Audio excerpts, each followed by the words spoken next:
Oh my goodness. Here we go. Hi, everyone. Welcome to Unleashed with me, Scarlett Johnson. And I'm going live right now, and then I will play the interview that I did today with mom extraordinary Colby Decker. She was great. She's a detective, frankly. She's done such a great job doing a deep dive into Wisconsin Department of Education, and it's relevant for parents across the country what she's found, because what's happening in Wisconsin is happening everywhere. It doesn't matter where you live, red state, blue state, red county, blue county. There are school districts that are determined to advance this equity agenda despite the will and wishes of citizens, constituents, parents. They persist. They do persist. They want to do all the things, as Becky Pringle likes to say. Before I talked about the interview, I wanted to go through some of the very big breaking stories that we have put out in Moms for Liberty, that I put out on my own social media. And a lot of it is revolves around our old friends, SPLC. SPLC is an organization that, you just say Southern Poverty Law Center, and it just, like, for me, because they personally attacked me. They went after Moms for Liberty in just this vicious, immoral way. And their immorality only becomes more apparent after this indictment by the Department of Justice. 11 counts of fraud. Basically, as we all have come to know, that the SPLC, where they couldn't find instances of actual racism, so they created it, they manufactured it, they funded groups like the KKK, Aryan Nation, actual white supremacist groups. They funded them. They funneled money. Um, Donors didn't know that. Donors thought they were fighting all of the hate. Instead, they were funneling money into the hate. And they used groups like Moms for Liberty. They used us. They put us on a hate map. In 2023, they said we were domestic terrorists. And those words had consequences and implications. To this day, mainstream outlets, when they say Moms for Liberty, they will say the notation designated by SPLC, the Southern Poverty Law Center, as a radical white supremacist group. It's insane. It's not true. And they did this for many reasons. First of all, they smear who they fear, and we were successful, and we continue to be successful in operating at the local level and in empowering parents to fight for their parental rights, to fight for their children. And they can't have that. They don't want that. They don't want to see parents being successful in the fight for their children. The control over the institutions of education, they want that power. They want that control. That's what it's all about.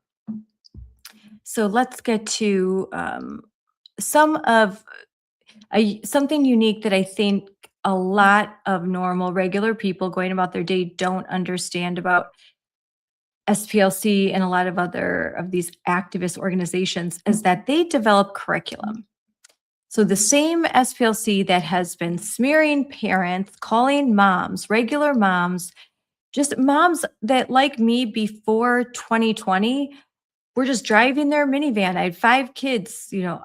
I voted and I listened to talk radio at times, but I wasn't overtly political. I didn't even know how many members were on our school board. I'd never attended a school board meeting. I'd spoken at one, certainly wasn't actively involved in local politics. But what they did to my children, that changed everything. And that was true for many parents during this parent revolution, where our eyes were opened. And once they were opened, we couldn't go back. We couldn't unsee all of the damage, all of the things that we were seeing. And suddenly a lot of things started to make sense. Things that we had thought about and things that we were seeing with our kids in classrooms that we dismissed and just filed away. Well, that all came back as we started to learn more about curriculum and the way things operated and the level of politics that were being engaged in, especially far left politics in our schools, was shocking to me and to many, many parents. So the SPLC, this organization that smeared moms that said, "Hey, I am coming before you, school board, asking you to please open up schools for our children. It is safe to open schools, and then to remove masks from our children because they're not doing anything, particularly kids, young kids that need to look at faces, to learn how to read. They need to be in the classrooms, all of those things that we fought for. Well, we were labeled as extremists, white supremacists, all of these terrible things um, by the SPLC. Turns out they have an education arm called Learning for Justice or Teaching Tolerance. The materials have appeared in school resource pipelines across the country, including those in my own home state, Wisconsin. This is something that I've been keenly aware of for a while, but I didn't really understand the depths of their entanglement and their entrenchment into all aspects of curriculum, including mental health and social emotional learning. The Defending Ed has just released a fantastic report about just how insidious this all is and encompassing 42 states on record as of right now. I did my own research and investigative work. I put that on X yesterday morning. We've got almost 200,000 views. Moms for Liberty has reposted and shared what is going on in Wisconsin. Same thing, Rosalind Hanson from Maryland, from Montgomery County, Maryland. We've posted excerpts of her talking to her school board about SPLC and that curriculum in her district. She's recently had a conversation with CEO and co-founder of Moms for Liberty, Tina Deskovich, on the Fire of Liberty. We just aired that yesterday, so you could watch that great interview where Rosalind goes into depth to talk about Montgomery County and the SPLC. So this curriculum is in our schools. It's K through 12 schools. Parents don't know this. There is so little transparency on this issue. Parents deserve transparency. They deserve access to this curriculum and the full paper trail. Fortunately, we can offer some of that. If you look on our social media, there are numerous links. So the receipts are there. I posted a very long thread. The same curriculum that you see in Wisconsin, it's the curriculum that would be in your state. So I advise you that if you are interested in this, please go to Defending Ed, read the report, and look at the social media of Moms for Liberty. We have been putting out a lot of great material about this. And all the links are there, all the receipts. So just click on it and you're going to see, even if it's unique to Wisconsin, with my research, it's not too hard to take some of that language, look at those links, and apply it to your own home state. And you just go to your state Department of Education, go to the board docs section on your school district, just go to your school district website, and you're going to see some links to board docs, and then just start to do some searches there.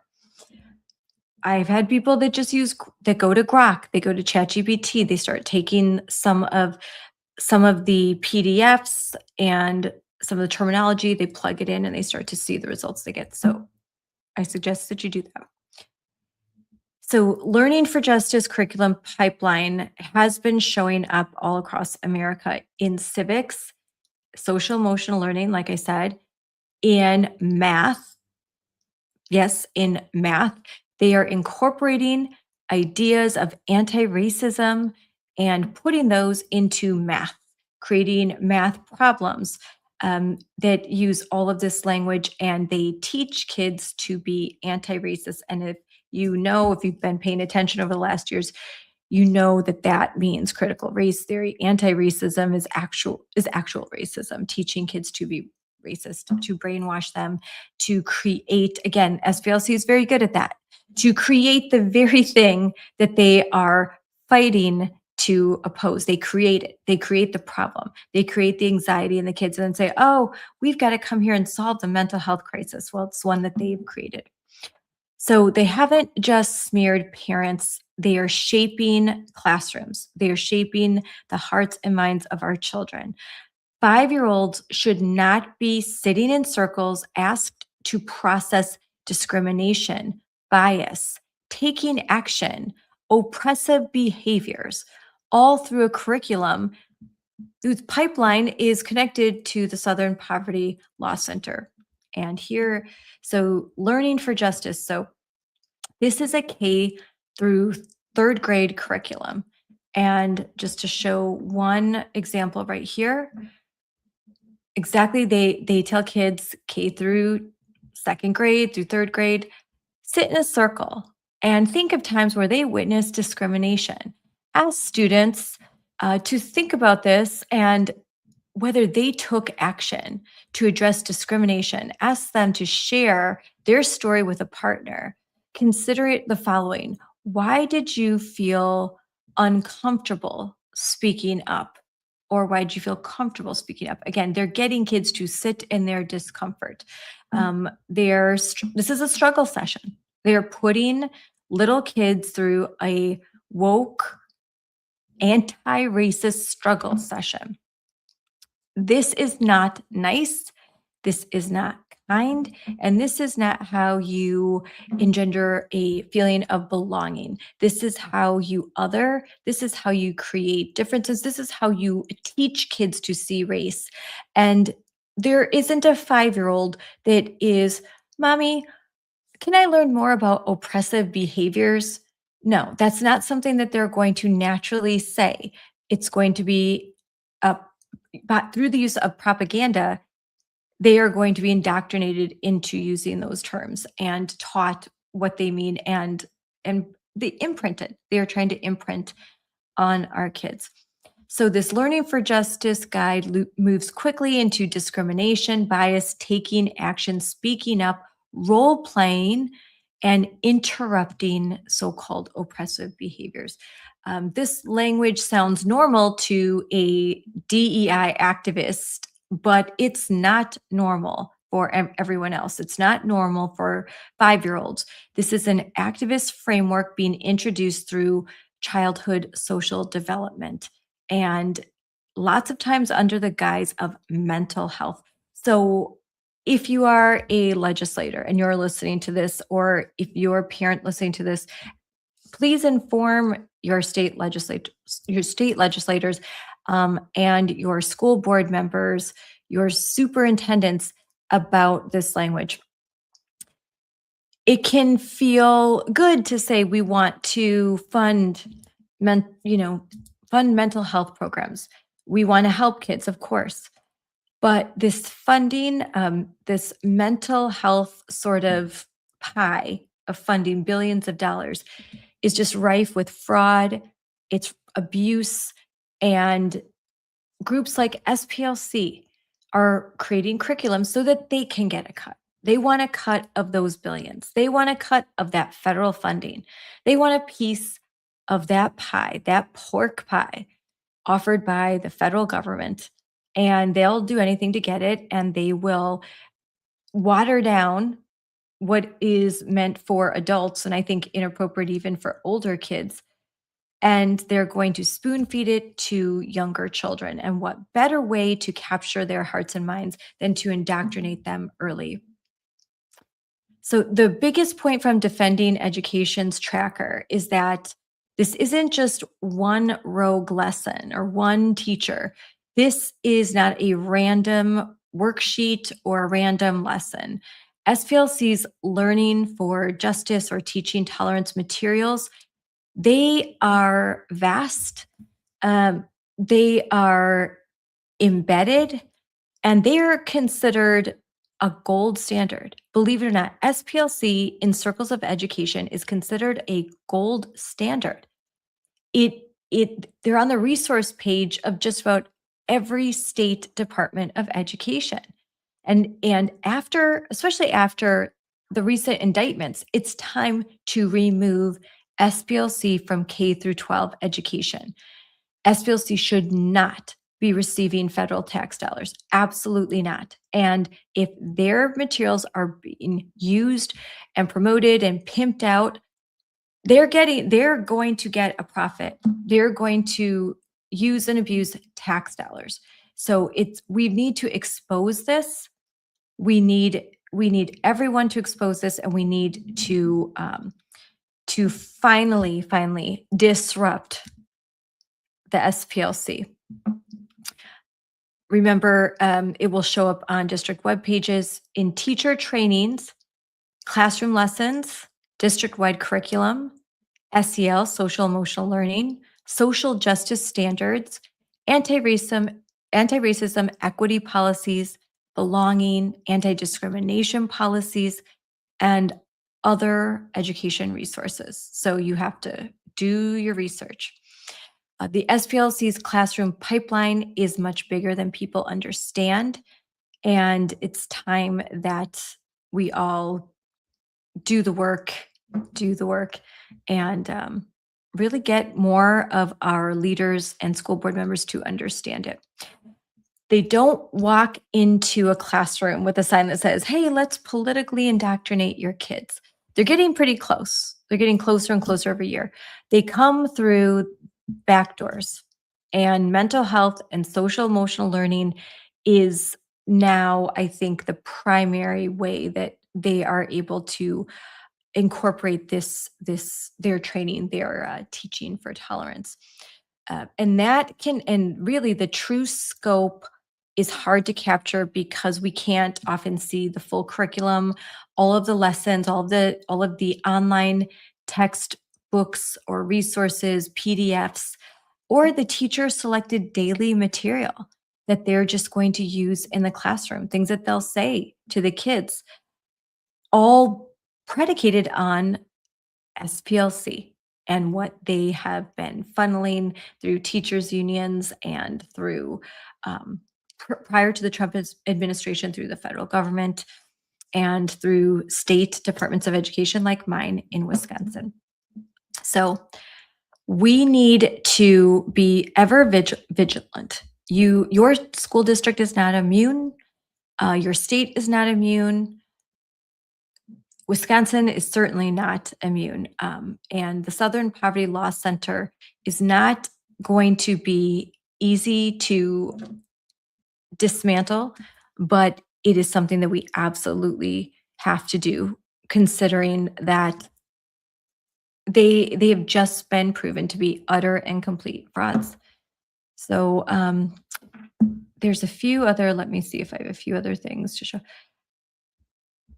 You can see here, Wisconsin state standards, literacy in all subjects, several references to SPLC and their curriculum and their website are made in this. So this is where the standards. Now, this is really important because the state standards, school districts will do all of their work over the summer in planning for the school year and adapting their policies and their guidance all through Wisconsin state standards. So if SPLC is recommended this way, then there's a very good chance that a lot of school districts are going to utilize their curriculum, or at least the language, whether they know it or not. And quickly, I want to briefly touch on a subject that I just posted about today, but that we're going to have a lot more conversations about this because it's a very big deal and something very exclusive, exclusive breaking story from myself and Moms for Liberty. And this is about this little pizza pie chart right here. And I don't know if you can't see what it says, you're lucky, but it's very shocking. And I'm going to go through a little bit of the story, how we got here. So a 7th grade parent discovered this right here. You can see it's kind of all crumpled up. They discovered this in their child's backpack. And they looked at it and they read it and they were shocked and horrified and asked their child, "Where did you get this?" It turns out that there was a special school presentation in which an outside organization was brought in to the school district. This is the Crandon School District in rural Wisconsin, a town of about 1,700. 1,700. Okay, small rural town. Outside group comes in and talks to students. And here's what, if you can't see that, I'll put up the better image. Here's what it's about consent. And I'm reading, "What does pizza have to do with consent? Consent is a collaborative practice that requires listening, checking in, communicating desires, and respecting boundaries." This activity demonstrates that we all have different preferences when it comes to eating pizza. The same with sex. If we are going to engage in sexual activities with someone, it's important to check in with them. What are their wants, their needs, and their boundaries? We want to make sure that we are compatible and on the same page. Middle school. 6th grade, 7th grade, 8th grade.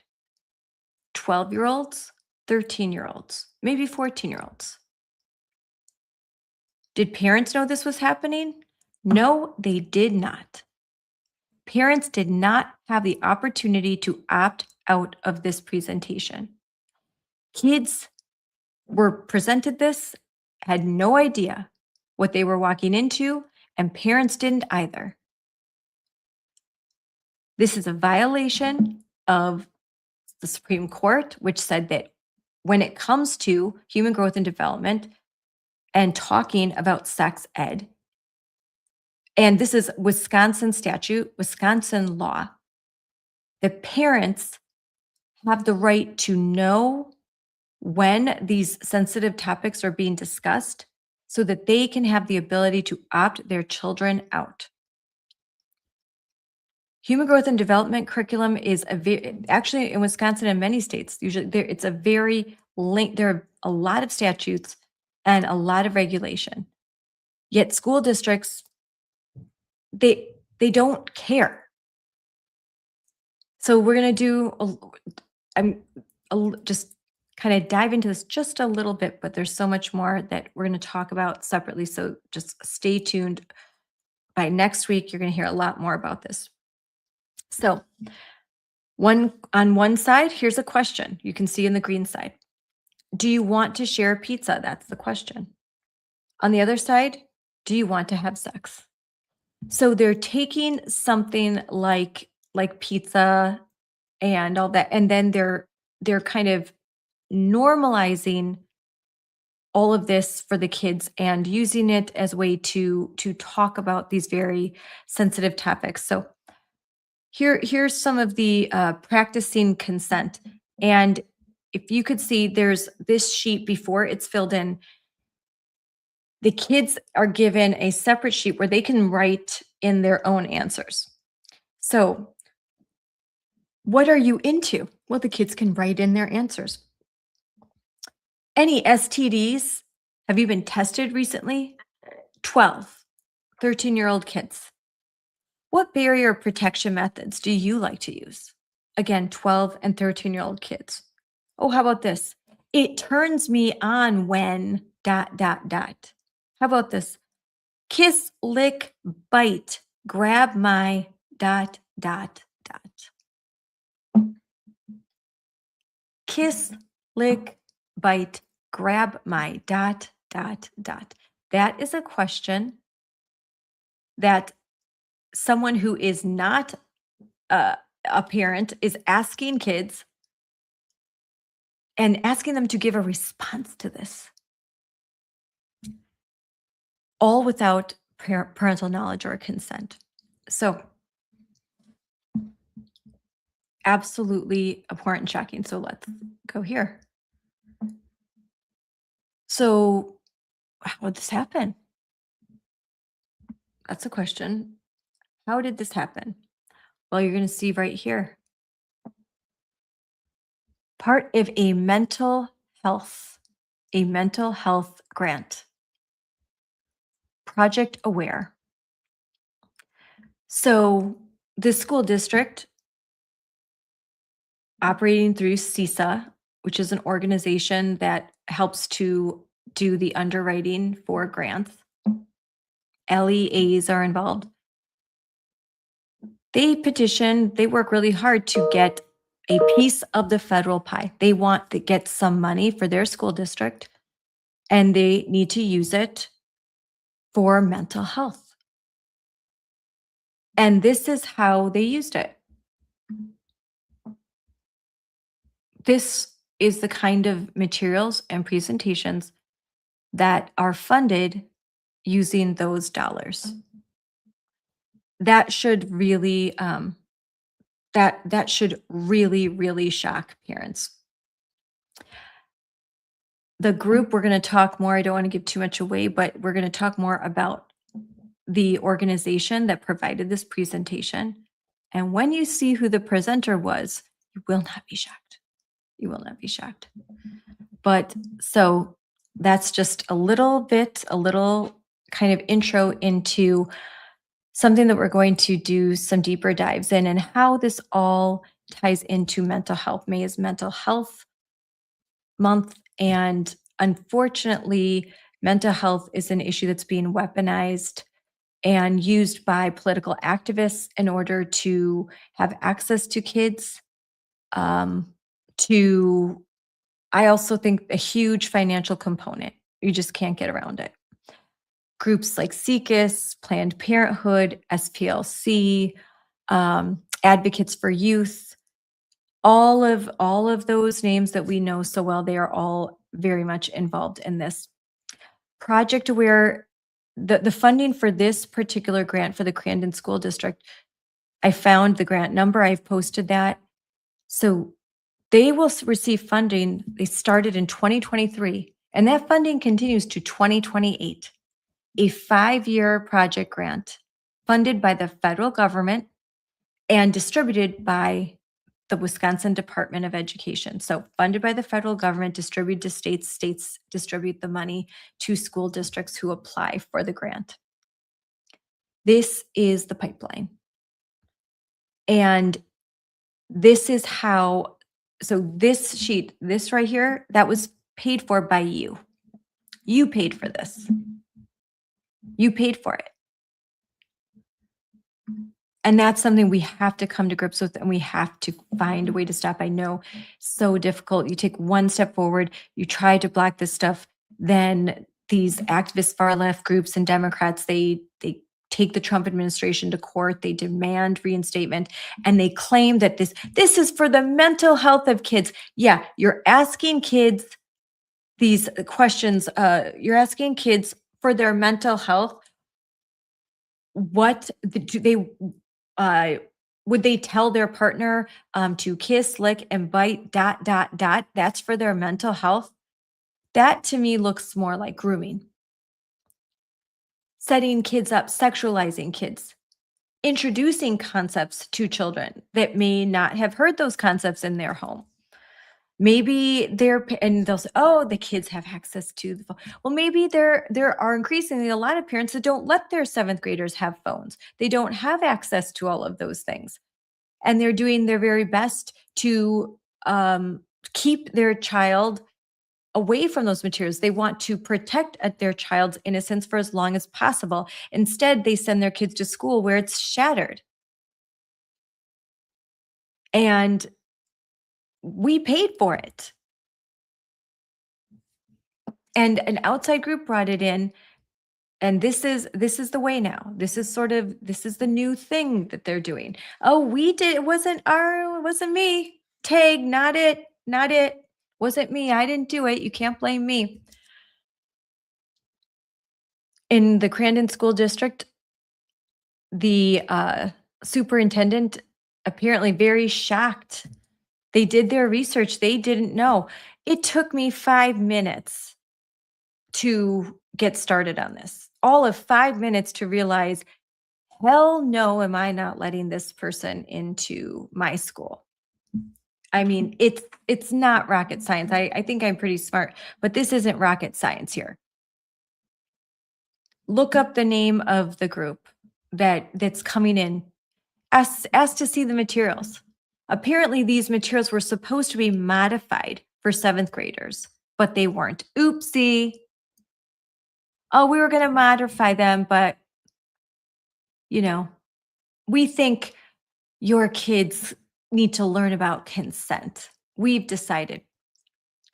My friend and colleague, Bill Brewer, who I want to acknowledge as he's a Wisconsin ambassador, and he was the first to receive this from a parent. And then he passed it along to me, but not before doing some homework, doing some research.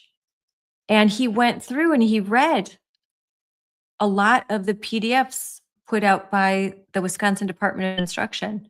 What he noticed, he said this to me today, there were a lot of words, one booklet, 32 pages of guidance about Project Aware.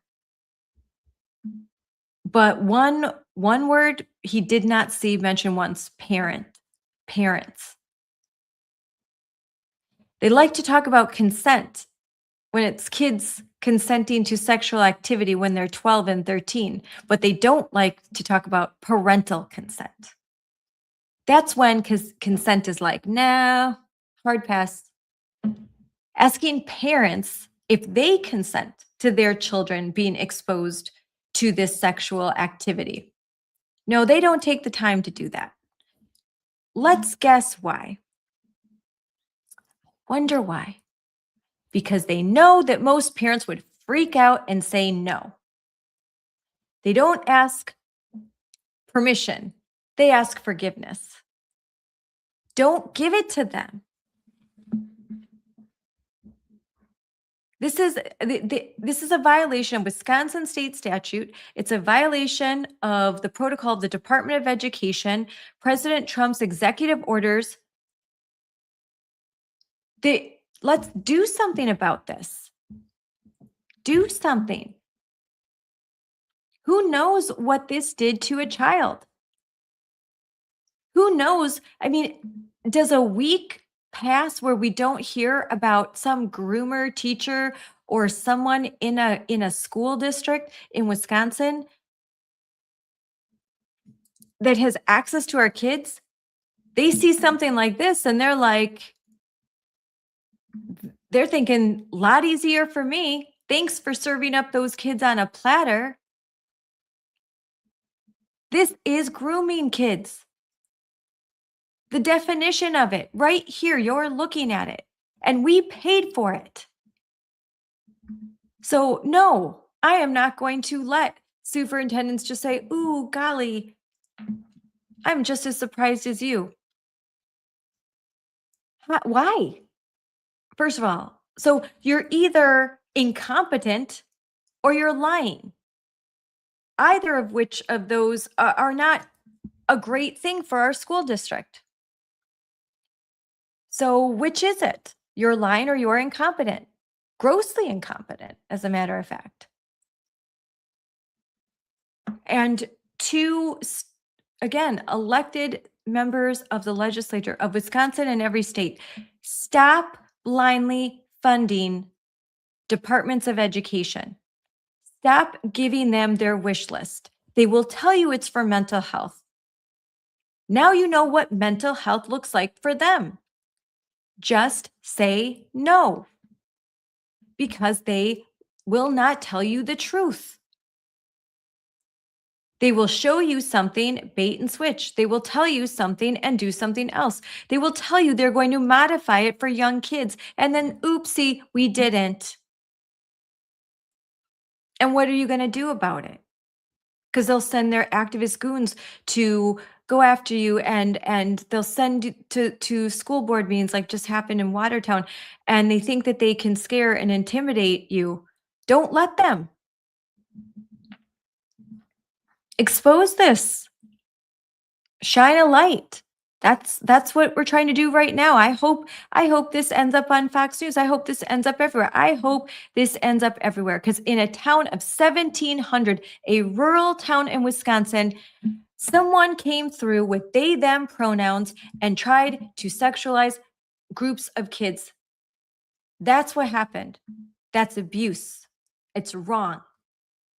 And it shouldn't be happening. It certainly shouldn't be happening with federal and state tax dollars. And it's time that we got very angry about this. Not just, oh my gosh, let me share it. Get angry about this. And, since I'm going all deep on this, give me a second. And so I'm going to show you a little bit about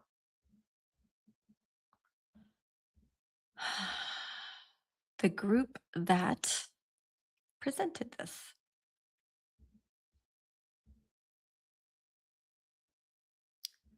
So here, let's just go. You know what? I won't show the image. Let's just go to the website. Let's just do that. Give me a minute.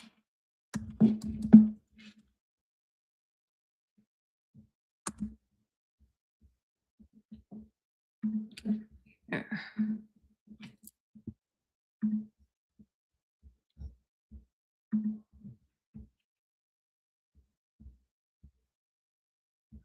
So start right here. Here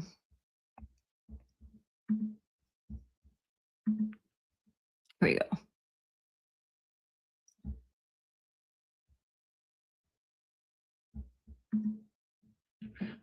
So this is your RCC. When you go to their website, this is the first page. And RCC advocates for those harmed by sexual violence, centering on survivors, promoting societal change. So at the beginning part, you think, okay, then it gets to committing to the evolving force for social equity. Right there, there should be spidey senses going off. But okay, state superintendent, administrators, equity is their love language. They hear it so much, they don't think anything of it. So then let's see. Okay, let's do a little bit more digging then.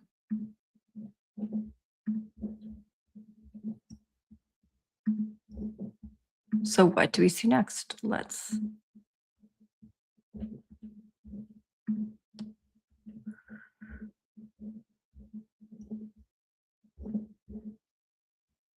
All right. So here is on their website. Intersectional approach. Intersectionality emphasizes an understanding of how a person's societal and political identities combine to create distinct forms of discrimination and privilege. This includes, but is not limited to, identities such as gender, sexuality, or race. They can have overlapping and interacting impacts on how individuals are treated and the outcomes that they may experience in their areas of life. So this is a group coming in to talk to little children, to small children. And they're telling you that their whole approach is through the lens of intersectionality. They care about political identities, societal identities. Right then and there, hard pass, no. Moving on, we'll find someone else to do the mental health presentation. But no, I guess that was not enough. Again,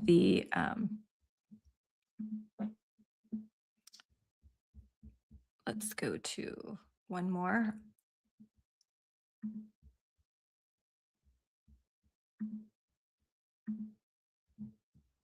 I wasn't planning to, sorry that this is taking so long. I was not planning to go into this, but then just started to. Okay, so here we have the presenter. They, them. Director of Outreach, Education, and Prevention. They, them. So this is the woman that gave the kids this. Remember, intersectionality approach. Could it get worse? Oh yes. Oh yes, it can. It can get worse. So let's see. Last one. We'll do one more.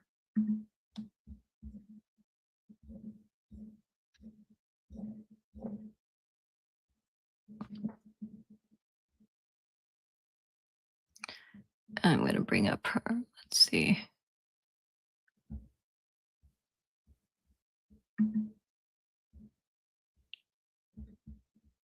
Is this the one? Let's see this one. You can see, and okay, they are interested in creating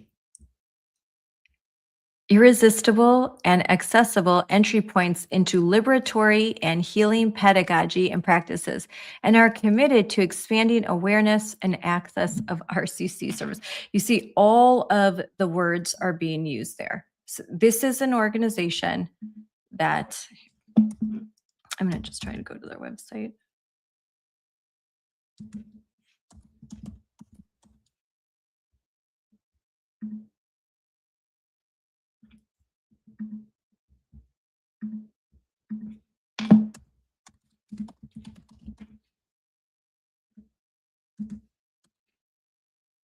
Okay, here we go. This will be easier.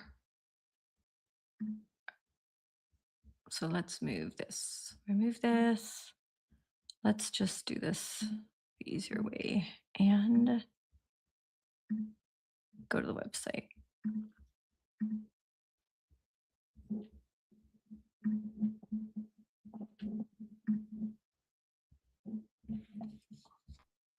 Okay, so here we are.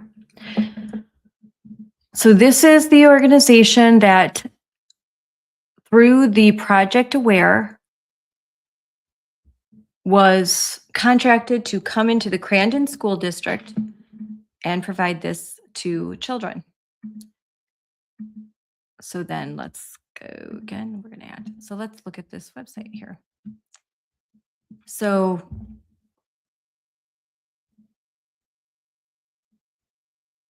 you can see right here all of this.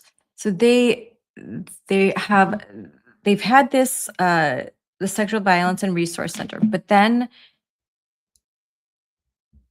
they started to do these events. So the high school presentations, look at this. Trans joy. Yeah, like understanding sexual violence, high school. But in this instance, in Crandon, it was middle school children. But so you can see their calendar is pretty full of going to high schools, tabling at the Capitol, all of this. And then the leadership. So then we're going to go to, you can see, look at this. She, her, he, him, they, them, all of that. Sorry. But the presenter right here.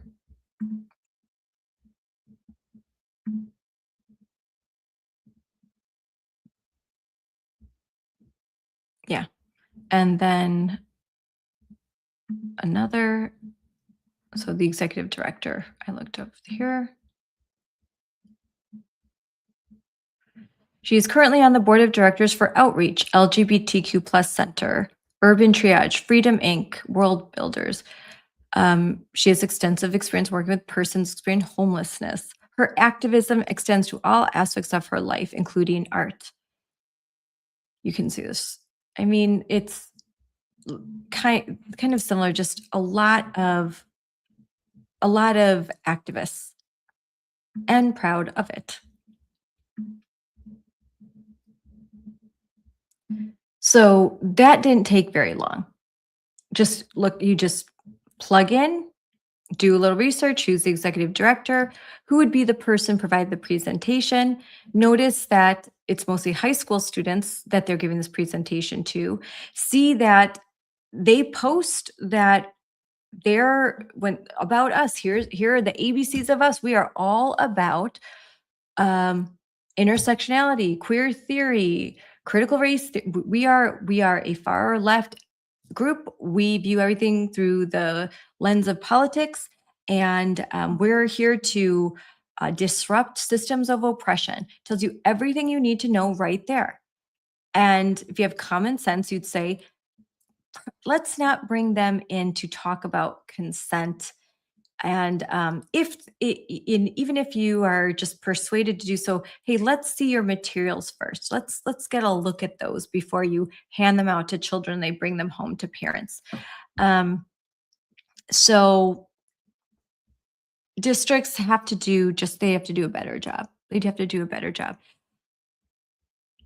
But then what we really have to notice is the funding aspect and the ties to mental health, quote unquote, mental health. They said they'll use all of the language. They'll call it a mental health presentation. But instead, the worksheet and the presentation asks, what sexual activities are you in? What turns you on? Anything new you'd like to try? This isn't your typical human growth and development. Well, maybe actually, it might be the typical one now. Not when I was younger. Not when anyone in Gen X was younger. This is adult scripting and grooming in a classroom. Talking about pizza and then pivoting to sexual activity, boundaries, physical sensation, pleasure, arousal, experimentation with young kids, all without getting the consent of parents before talking about these subjects. That you don't just cross a line. You have leaped over a line. This is asking minors to imagine, discuss, and process their sexual interests and repeat sexual activity and experimentation and have these discussions and role play with other adults and other kids. That's not safe. In fact, it's to me predatory. It's very wrong. This worksheet is an example of the product of a mental health grant. Now, the grant money didn't say, hey, we're going to fund this presentation. No, the grant money is supposed to be around mental health. But things like this is what you're paying for. And it happens just too many times. So Wisconsin's DPI Project Aware page says that they received a 5-year grant through SAM HSA to support comprehensive school and mental health systems. This is Project Aware. And comprehensive school mental health framework states that it is a system that is about prevention, early intervention, treatment supports, collaboration, referral pathways, sustainability, and collecting data. So when a district says mental health grant, what should parents do? They should ask a lot of questions. What grant? What partner? What curriculum? What worksheets are provided?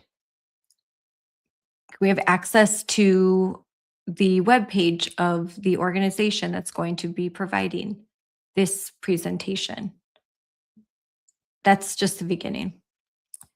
This whole funding ecosystem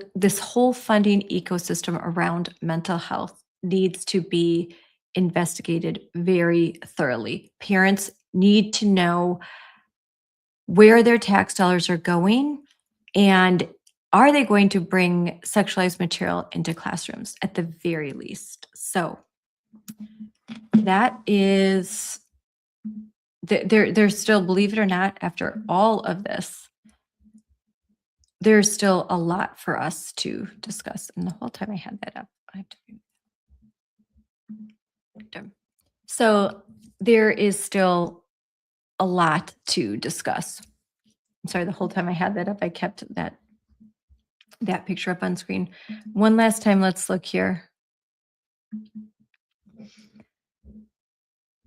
It's just so important for parents to continue to be actively engaged in the lives of their children. It's nothing to be embarrassed about, to ask a lot of questions. It's just get used to it. Talk to teachers. I would venture to say that a great many teachers were pretty surprised to see this worksheet. And I would venture to say that a vast majority of staff members were not on board. And that's why they bring in these outside organizations that are perfectly happy to do this, because they're activist organizations. They're funding, they don't have to rely on private sector funding. They get all their money from the government. They very little accountability. They love it. They hate the private sector. They hate when they have to actually provide results, and and people want to know that when they're going to spend $160 to $200 an hour on therapy, they ask a lot of questions. But when the government's doing it, suddenly everyone asks as if Santa Claus drops the money off every year. Those are real dollars. Those are tax dollars. And these are our actual children. And they're the children in your community. And it's not appropriate to sit around in a circle with little kids and say, hey, what turns you on? Frankly, if that's happening, if an adult is with your child asking them what turns them on, you should probably call the police. That's what I would do. How dare you? Like, I'm going to call the police. I've got an 8th grade daughter, and I'm telling you, my hair would be on fire, heads would roll, and someone better be in jail if they are going to take my daughter without my consent, my permission, put her off in a circle and have her role play with other boys about what turns her on. That is gross. That is inappropriate. That's abuse. I think it must violate, someone tell me, does that must violate some statutes, right? You can't just like, oh, that's horrible, shocker. Like, think about this. Do you have a 13-year-old child? Do you have a 12-year-old child? If an adult is pulling them aside, asking them questions like, hey, are you kinky? What do you like? What turns you on? Are you okay with that? Is that something you're okay with? Put all the politics aside. Do you think that adults should be in schools asking kids these kinds of questions without parental knowledge or consent? Yes or no? And if you say yes, I question your parenting, very much so. Be honest, it's wrong. And it's funded under mental health. You are giving kids mental health problems that they will have to unpack later on in life. You are not solving them. You are creating them, in my opinion. Sexualizing kids too young is so harmful. And I don't know why adults want to do it, except for something not very good. Because I don't know what kind of adult wants to sneaky, like, sure, I'm going to change. Yeah, I'm going to modify it. But then I don't modify it because these kids deserve to know. Because you know what? They're probably doing all these things and you just don't know it. And I'm going to keep some secrets with them because I'm a cool adult and I'm with it. And I'm like, how dare you have your own kids? Pull all this crap with your own kids. Even then, I would say not a great idea. And someone should be watching closely if you really think that this is something you love to do with other people's children. But at the very least, obtain consent, written consent. Tell parents, hey, we're going to talk about sexual pleasure with your 12 and 13-year-olds. Are you thumbs up, thumbs down? Let us know. Because we think that that's really something appropriate for mental health. You know, there's I think there's a far easier way to talk to kids about consent. To say if someone is touching you and you don't want them to, scream no, punch them, and go tell an adult. Your parent. Say that word. Let's repeat after me. Parents, families. Talk to your parent. And if something is happening at home, teachers are mandatory reporters. Tell a teacher. Tells a counselor. You know, create, that is the meaning of safe space, to provide kids safety so that they can come to you and talk to you about these things, not to give them some pizza worksheet and say, let's talk about pleasure. Give me a break. I don't have a degree in psychology. You don't need one. Okay. And parents, oh, if they tell you, well, you're not a trained. Listen, I've got a brain. And anyone with one can tell you that you don't pull little kids aside and start talking to them about sex and pleasure without their parents' knowledge or consent. And you don't do it in a classroom, and you certainly don't run around pimping yourself out as like, oh, I'm so great. I'm so helping kids with their mental health. Look at me. I'm wonderful. Like, that crazy may work in a communist, like, little enclave of, you know, Madison or LA, maybe that works, but that doesn't fly in a town of 1,700 people in a small rural community. Normal people reject this stuff, as they should.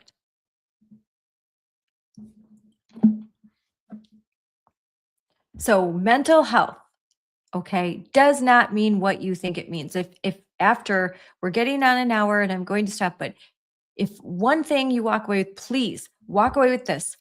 Don't just blindly say mental health, yay.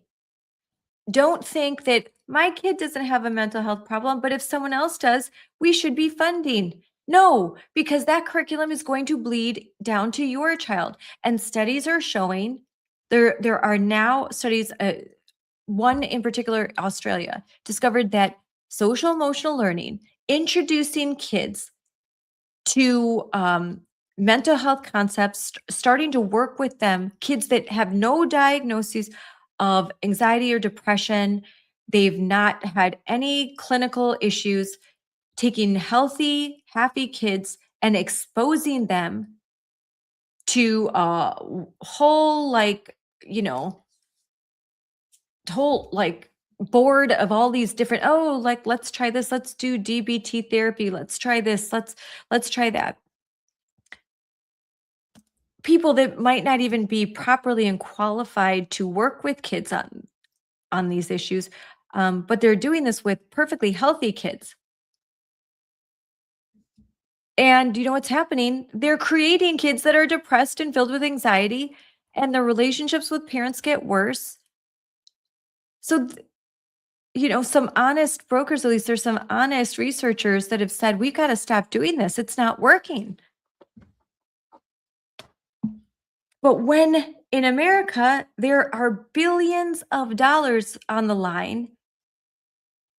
You can bet your bottom dollar that you're going to find a lot of school districts that are suddenly very interested in mental health because they want the money. They will jump through hoops, they will get that money, and then they can hire another teacher, they can hire another counselor. They're going for the money, and then all that they have to do to get the money is they have to get some presenter to come in. We get this money over 5 years, and maybe they're thinking we can use this for real good. Let's give them a break, and we're going to use this for real good.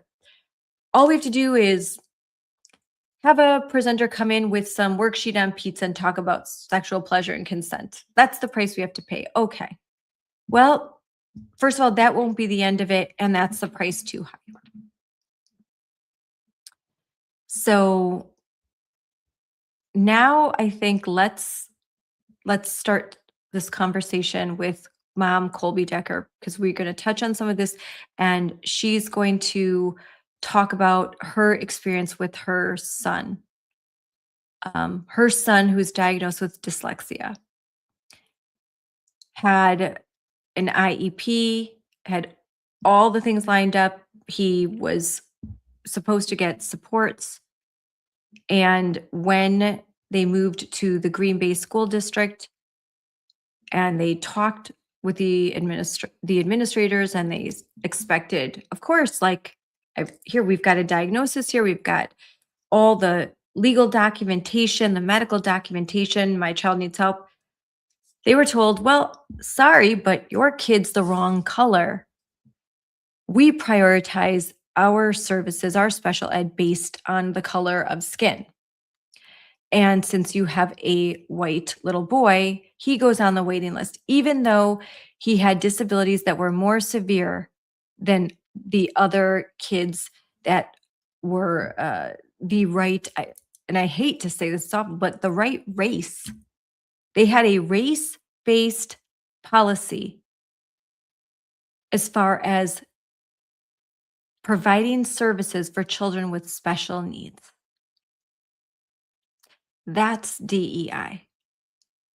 And so let's go talk to Colbey, who I will have back on. She was amazing, amazing mom. And I think y'all going to really enjoy this interview. So until next time, here we go.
Hi, everyone. This is me, Scarlett Johnson, and this is Unleashed. And today we are talking about something really important. We're talking about something that's bigger than one district, one policy, one state. What is happening in Wisconsin is happening in all 50 states all across this country because of DEI. And let me assure you, DEI, diversity, equity, inclusion, is not dead. It is not dead. Now, we are a lot more aware, and we have an administration that is working very hard to rid are educational institutions of DEI, as well as lots of other government institutions, but it is so deeply embedded that this is going to be a long endeavor. Like I always say, it's a marathon, not a sprint. But educational institutions have stopped seeing children as individual human beings, and they have started to view them through the lens of race. This is critical race theory.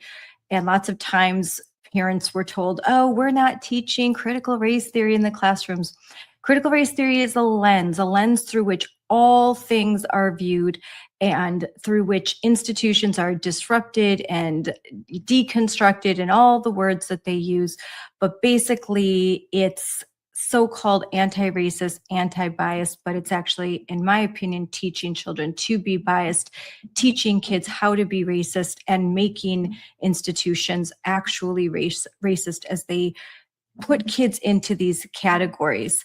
And today I am joined by a mom who's had to deal with this personally. She has got a very real story about how DEI affected her child, her son. There are very real victims to this DEI policy. And so I'm glad to have Mom Colbey Decker here with me. Thank you so much for joining me.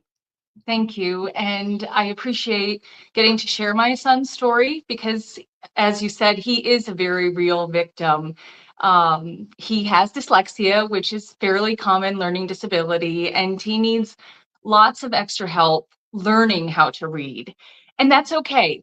It just is. And we're gonna get him the help he needs. And after years of receiving help, we transferred into our home school district, the Green Bay Area Public School District.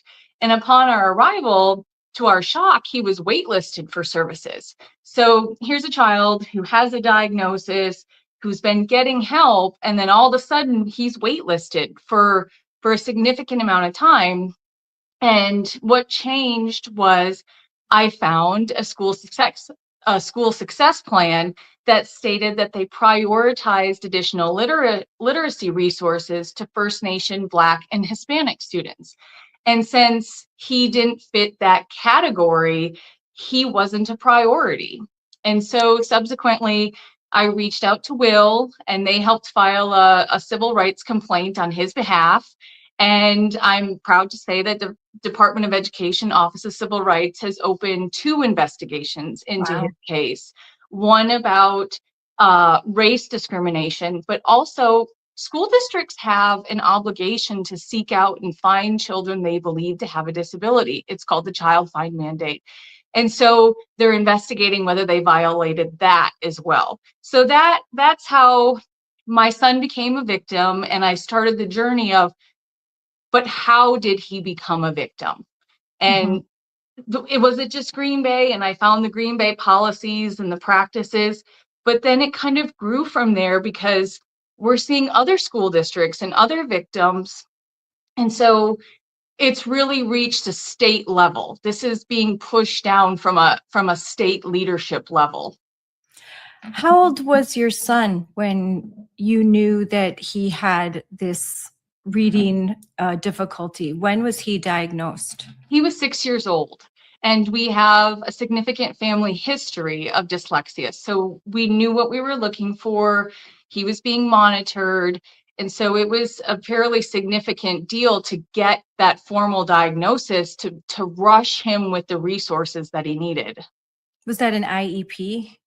Well, he was at a charter school, so it's the equivalent of a student support plan. So when a child is in there, it should automatically be converted, but the Green Bay district ignored that and just said, oh, no, he has to start over. Wow. And then, so he needs supports, and with supports, children with dyslexia grow up to be very successful adults. There are a lot of famous adults that have struggled with dyslexia, you know, actor Tom Cruise, the owner of Home Depot. These are all like great success stories. So with the help that can be provided now more than ever, these kids can not only thrive, they can really just achieve great things, but they need that support early on. It's critical. If The sooner you can rush resources to someone struggling with reading, the sooner they can get to where they need to be, and you can open up resources for other children. And especially with children in dyslexia, you see if they fall through the cracks and they don't get diagnosed until later in life, they've been so frustrated that it's hard to re-motivate them to start that journey again. That's why it's so important. And he was on that journey and he kept asking, why, like, when are they going to help? I know I need help with reading. Like, this isn't something new. This isn't something we're ashamed of. It just was. And that was the worst part, was he didn't understand why they wouldn't help him. Yes. And kids are their brain, the way that we're wired as humans, the earlier that they can start to make the connections and phonetics and reading, the better success that they're going to have. That's why kids learn languages really fast when they're young, and it's much harder for us as adults to learn them. It's just the way that our brains are wired, and any educator should know this and should understand why it's so important to get a child the resources they need when they've been diagnosed with a reading disability, dyslexia. I myself understand this process very well because my youngest child was diagnosed with a reading disability. So the faster that you can get that attention, and usually associated with that sometimes are speech issues, speech and language issues. So you need to get those supports in as early as possible if your child is going to reach, by the time they get to junior high. Lots of times for my own daughter, like she's already, her IEP for speech is no longer necessary, but we had to get the supports in really, really early so that it could come to a point where we could celebrate the fact that she no longer needs speech therapy services. She's, conquered this, and with a lot of work. So obviously every parent is advocating for that. How did you know, when did it occur to you that you needed to do some digging to find out that there's something wrong? They're not giving your son the services that he needs, and there's more afoot than what they're telling you. So he entered the district in January of 24, and that's when he was waitlisted. And the mountain of previous interventions that he had for years, it became so apparent, it didn't make any sense. And so then in the fall, we're re-entering the school district, and I reach out and they're like, we're going to waitlist him again, or we're going to put him in a tier 2, which is a group type setting, which is not nearly as intensive as what he had been having and what he requires.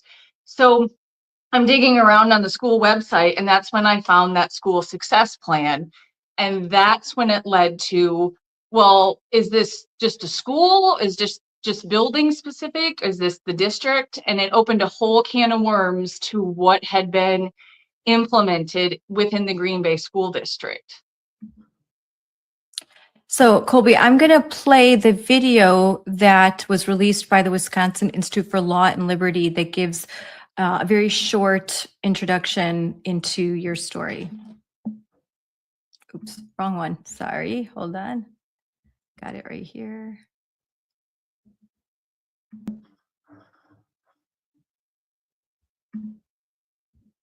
Right, we're going to play. He was exhibiting all the classic signs of dyslexia, where learning basic letters was really challenging. And then at the end of first grade, he was tested using a Wade's test. We were given verification that, yes, he does have dyslexia. Colbey Decker is fighting to get her child the education he deserves. Her son is a 4th grader at King Elementary in Green Bay, Wisconsin. He has dyslexia and requires reading interventions. However, the Green Bay Area Public School District delayed for almost a year to provide him with the support he needs.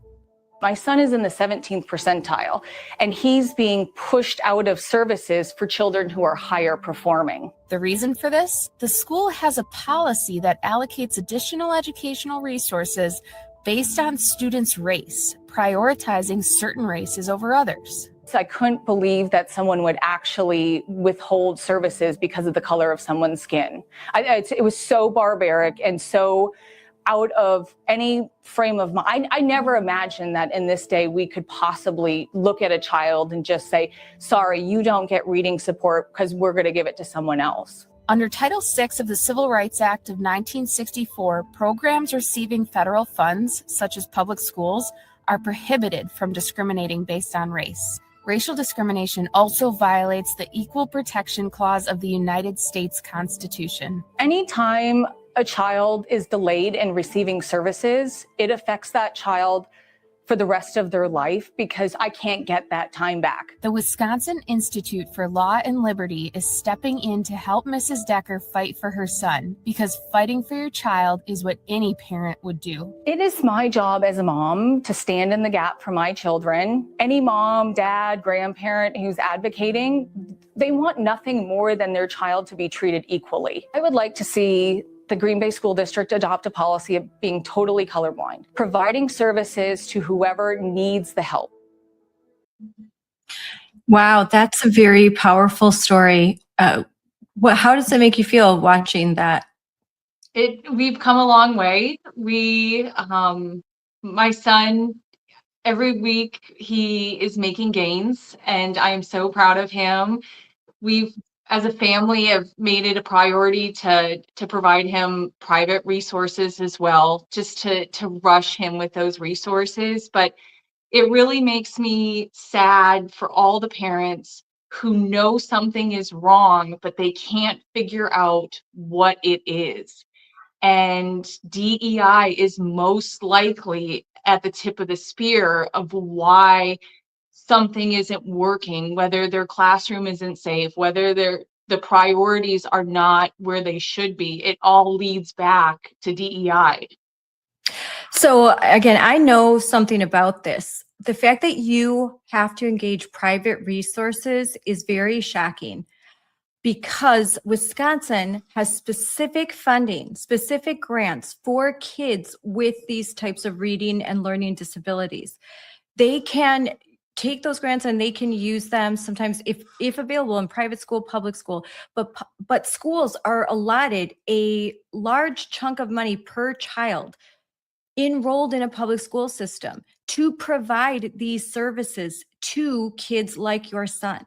And the fact that they are being provided and allocated those funds, but not using them on your son, and then you have to engage private outside help, should shock taxpayers, because the funding that you think that's going to fund special ed, you think that, okay, yeah, this is something we absolutely need to do. And Jill Underly goes before you and says, we need more money to fund special education. And even some Wisconsin Republicans fall into the trap of thinking, yeah, we've got to make sure that we help these kids, but they aren't. These funds are being wasted. They are often becoming part of a slush fund for DEI projects. That's very unfortunate. A very unfortunate thing for me to say, and it's a very unfortunate thing that's happening.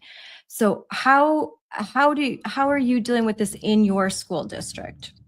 So in our district, when we had his initial IEP meeting, it was really important. He had been using a program. It's called the Wilson Reading System. It's like a gold standard for dyslexia, but it works for all children because it's a phonics based. It's just a very methodical program. It's something he has been using for years.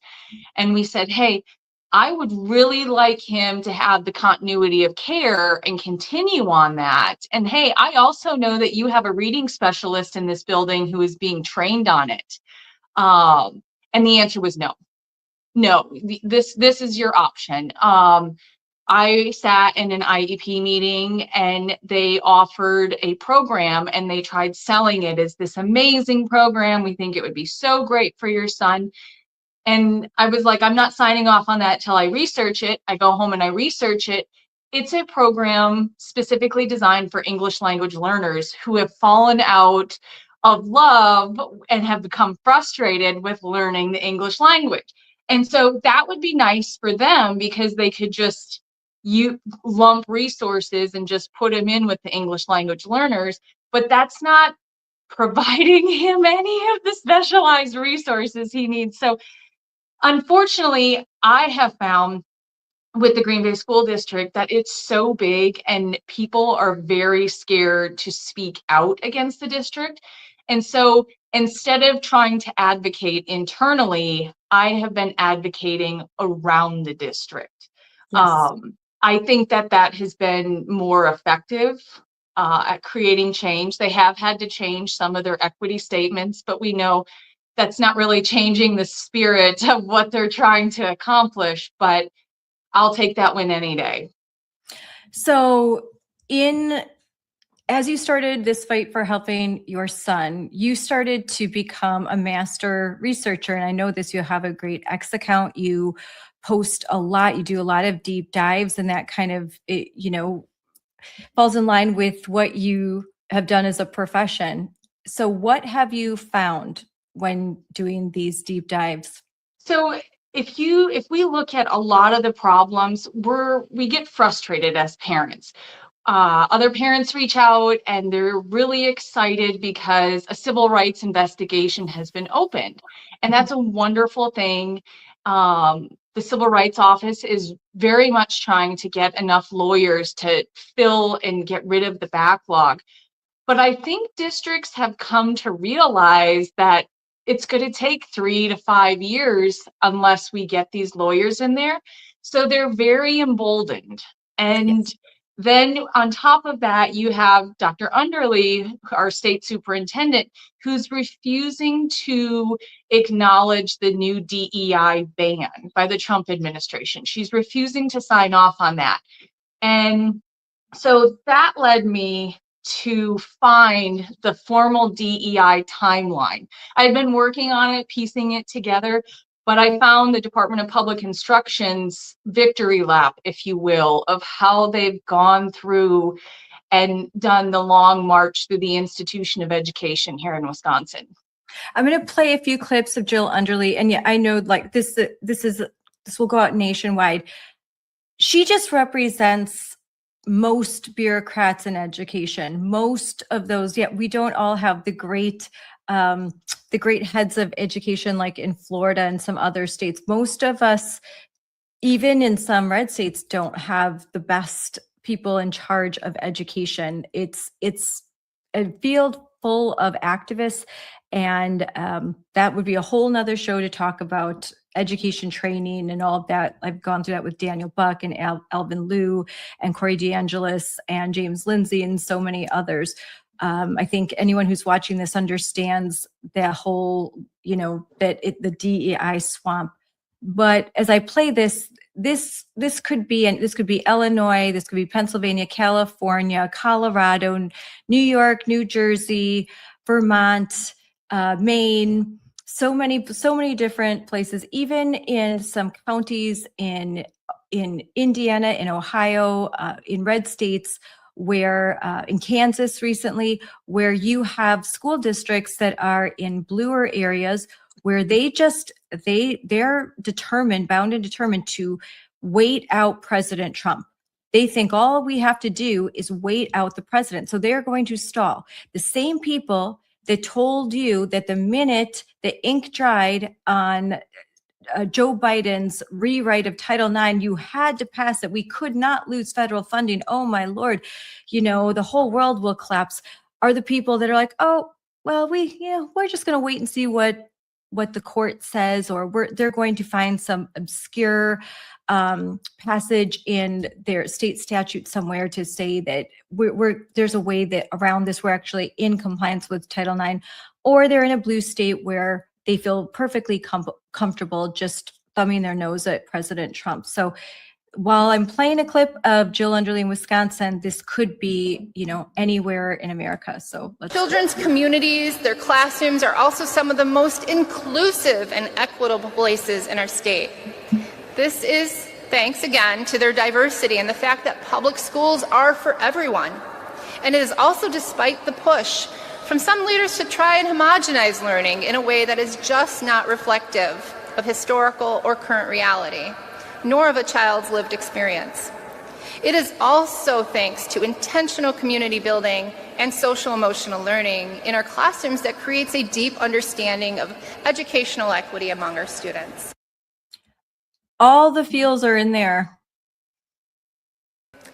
While we're talking about diversity, equity, and inclusion, and about how meeting the needs of our most vulnerable learners is actually helpful to all, let me share a couple reminders.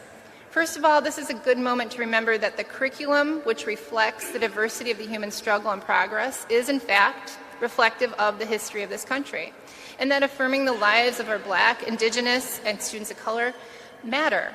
And it's not political, it's a statement of fact. Also, it bears remembering that the safety of all kids is a requisite for every kid, and creating safety for LGBTQ+ kids is not controversial. It's the bare minimum, because every kid in this state is our kid, and we need to make sure all kids are accepted and safe.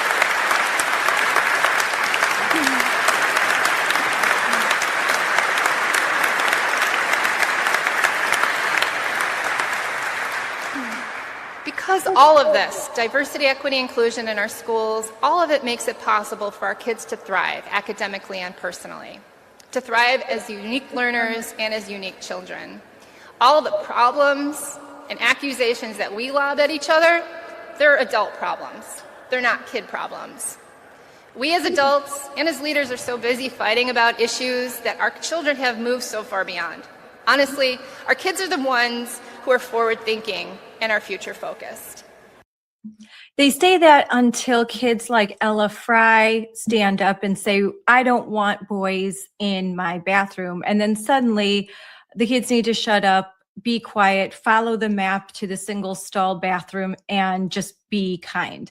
You know, so when kids come out and protest and say, we don't want your DEI, we don't think it's fair, when they look at the numbers of boys who are suffering uniquely under DEI, especially white males, when they look at the fact that there are less boys going to college, less boys in STEM, boys are feeling anxiety, depression, all of those things because of this extreme push of DEI and girl boss, and I guess the best woman is a man dressed like a woman. They take no responsibility for what they've done, and they are all for the kids when they can have a small group of radicalized children that have been thoroughly indoctrinated, brought up before a school board to yell and scream. But they aren't there when those same kids become detransitioners like Chloe Cole. Then they drop them like a hot potato and they say, no, Chloe, you can't sue because you can never get your breasts back, or you may not be able to have children. So these people do not care about children. They didn't care about your son. They don't care about the transgender kids. They don't care about Black kids, because just look at the numbers of the Black literacy rates in Milwaukee. They are abysmal. Wisconsin is dead last in teaching Black and brown students to read and to do math. So if they actually cared about those kids, they would do something different. Instead, they doubled down on DEI, feel good stuff that they can run around blaming and pointing fingers at someone else, instead of looking in the mirror and thinking, what have we done wrong? We need to course correct. And that's my TED talk, but it really gets me excited to watch. And you notice where she gets the most excited. And this is true for all of these Democrats and all of these far left woke activists. They get the most excited when they start to talk about DEI and trans kids. And like they really, that's just their like, He talks a lot about being forward. Kids are forward thinking. And you see this in the Eau Claire School District. That is one of the most radical school boards. This is also the location where the professor flipped over the right college kids students table. Oh. They flipped up. They're married.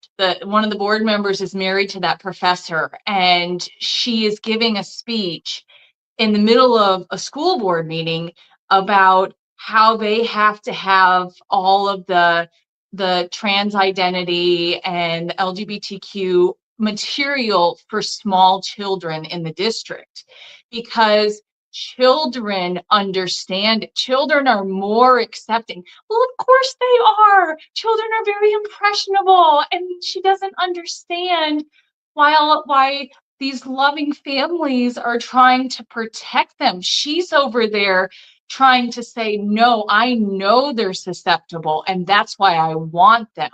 And Jill is using that same language of, these are our children, and they're very forward thinking. And so a lot of the materials that you can find, they talk about having courageous conversations, Yes. but they also talk about being a master at that. And with a lot of the other equity training is, you have to be willing to call out other people if they're not willing to call out inequities and supremacy and systems.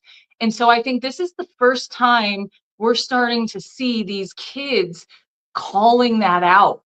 You know, they've been primed, they've been waiting, and communists like to use the phrase spark seeker. Like, they got to try to find something that gives them purpose and they can rally behind.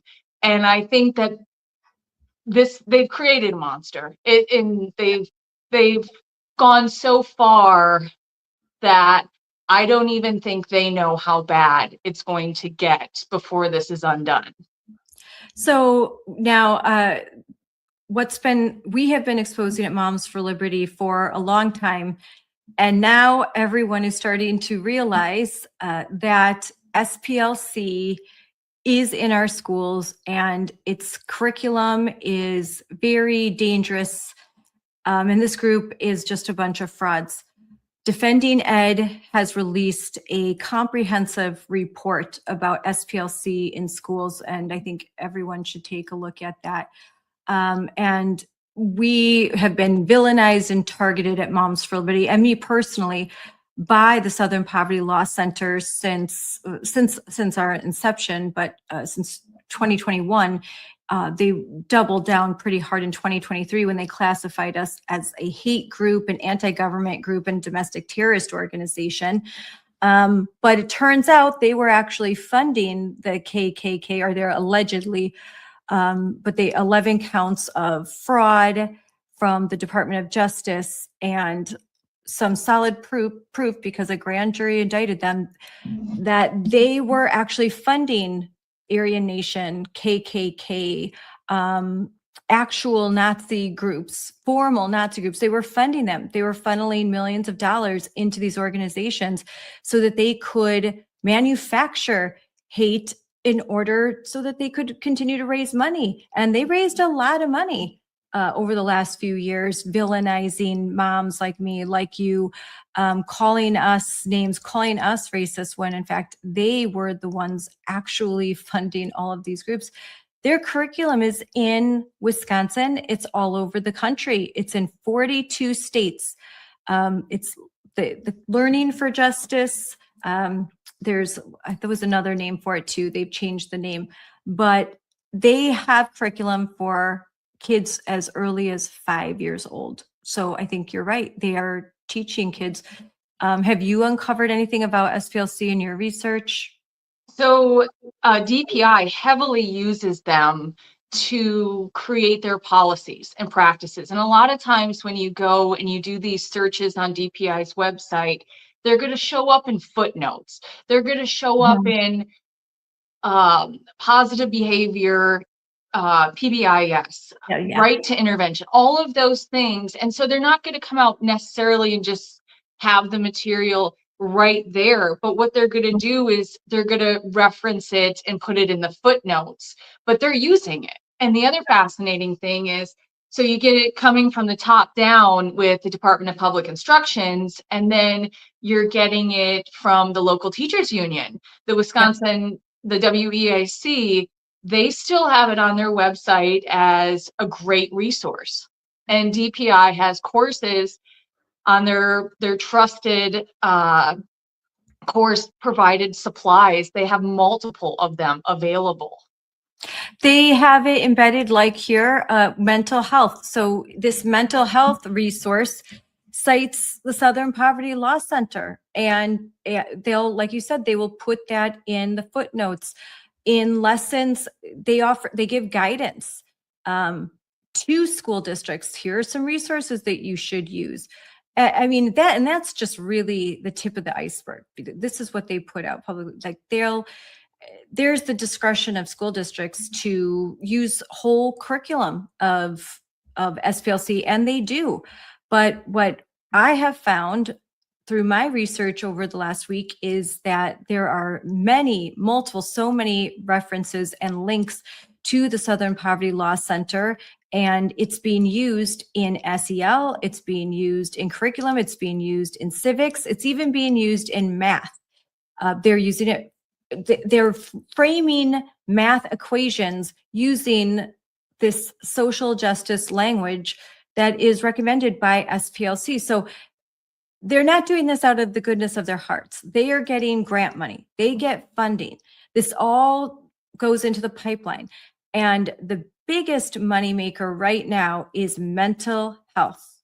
Mental health, because even Republicans will sign on to these types of bills.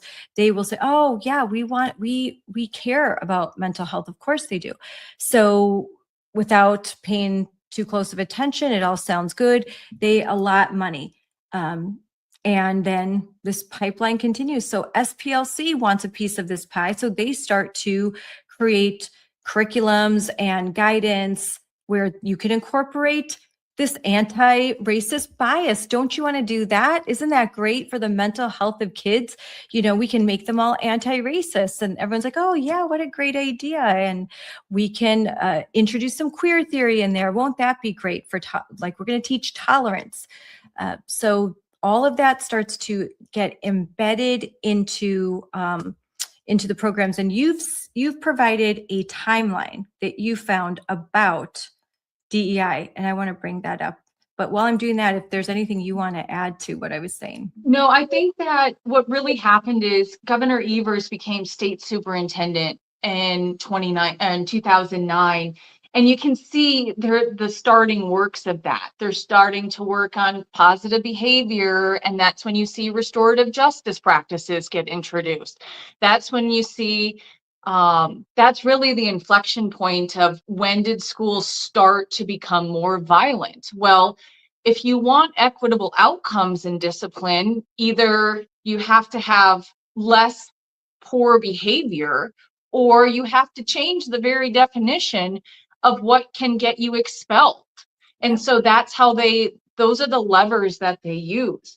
So you just kind of flow through here and you can see them slowly building. And so then they start acknowledging that there is an achievement gap in Wisconsin between students, but they want to make it about race. They don't want to make the achievement gap about, is the child in a single family child? Is the child in foster care? Is the child have two parents?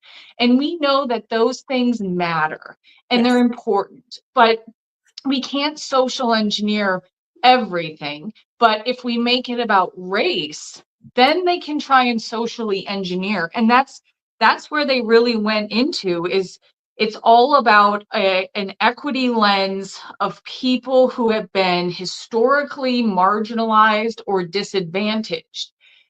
And it sounds noble, but it's just racism, and it leads to nothing good. So the really big inflection point is when Governor Evers becomes president of the CCSSO. And that's the Chief Council of State Superintendents. And he has 1 year to serve in that position and shape policy for the chiefs of the state superintendents. And he chooses equity. And he makes that his mission.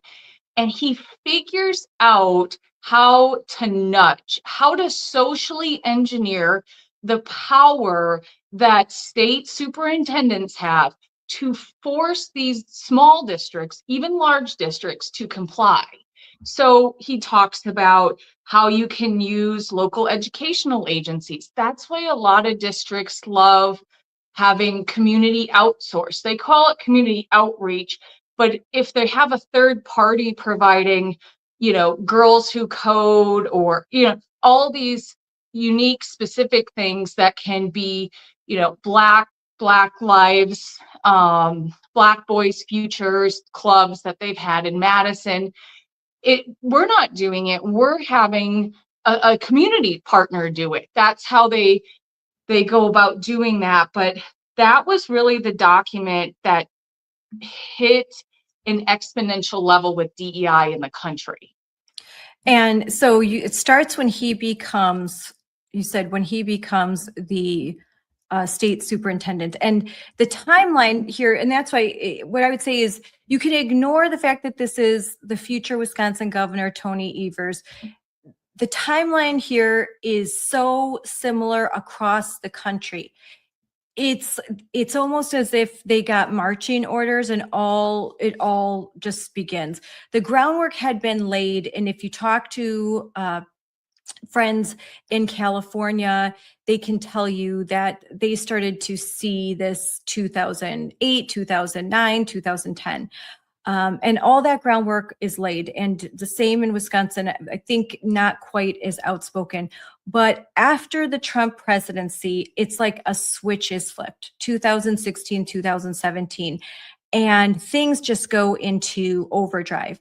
Not to say, again, I have videos I have sorted through trainings that go back as far as 2008, 2009, all during the Obama administration, where the groundwork is clearly being laid.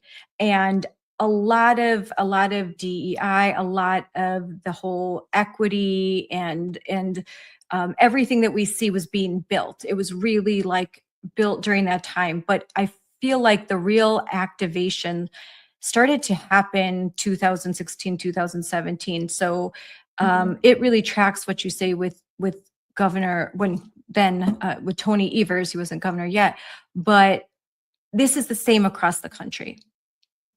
Yeah, we're just able to have a clear timeline. And I've reached out to friends in multiple states who do research, and no one has ever had a clear timeline. No one's ever been able to have as much detail as this timeline has.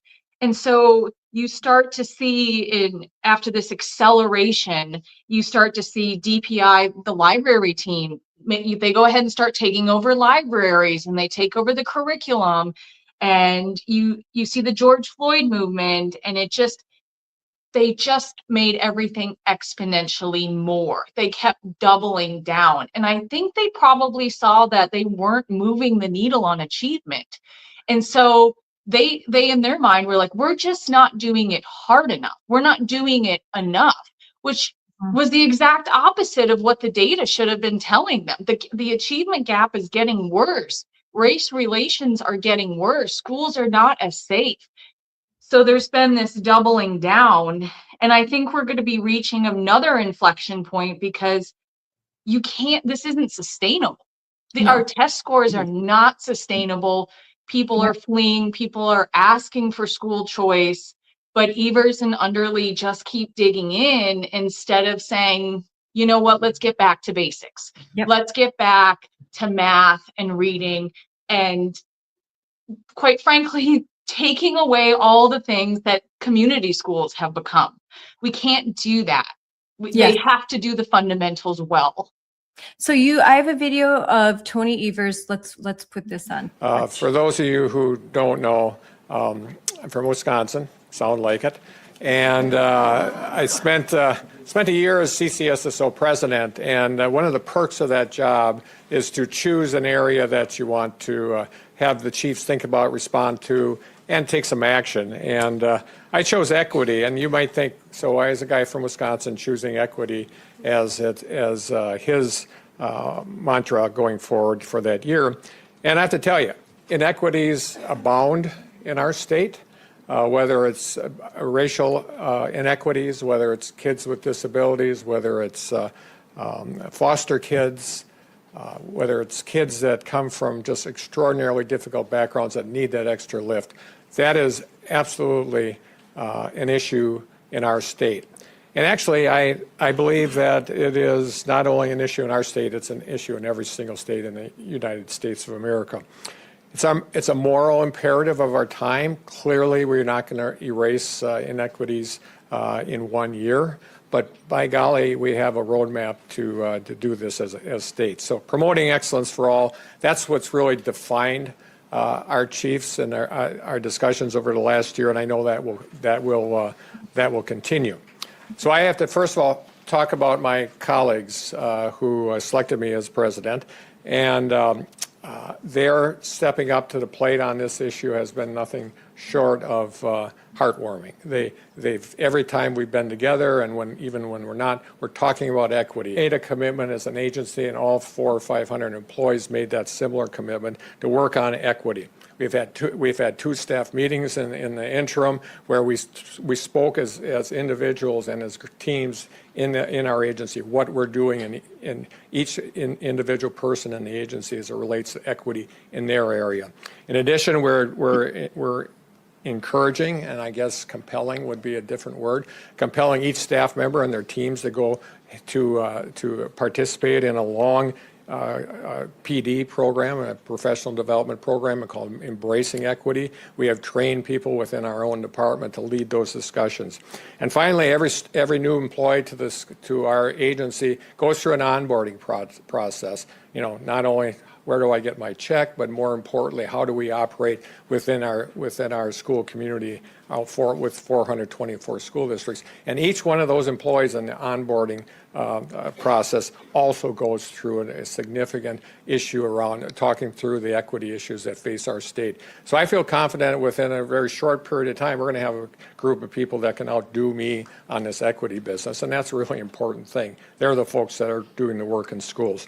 So thank you so much for this. I couldn't be prouder of the work of my colleagues across this. I've never seen that video before. That is shocking. I am going to be dissecting that. My jaw, I feel like, is on the floor. What he said, he just admitted just everything. Compelling to basically do equity, to do Marxism, do communism, to do all of this stuff. They're compelling the teachers. And like he said, he feels confident that his predecessors are going to even do more than he did. And they are. The damage is real. The wake of DEI is terrible. It's a terrible thing that has happened since they have been implementing this equity agenda across the board. There isn't a single school district that is doing better. A good school district is not in as much as decline as others. That's the best that you can say. A good school district is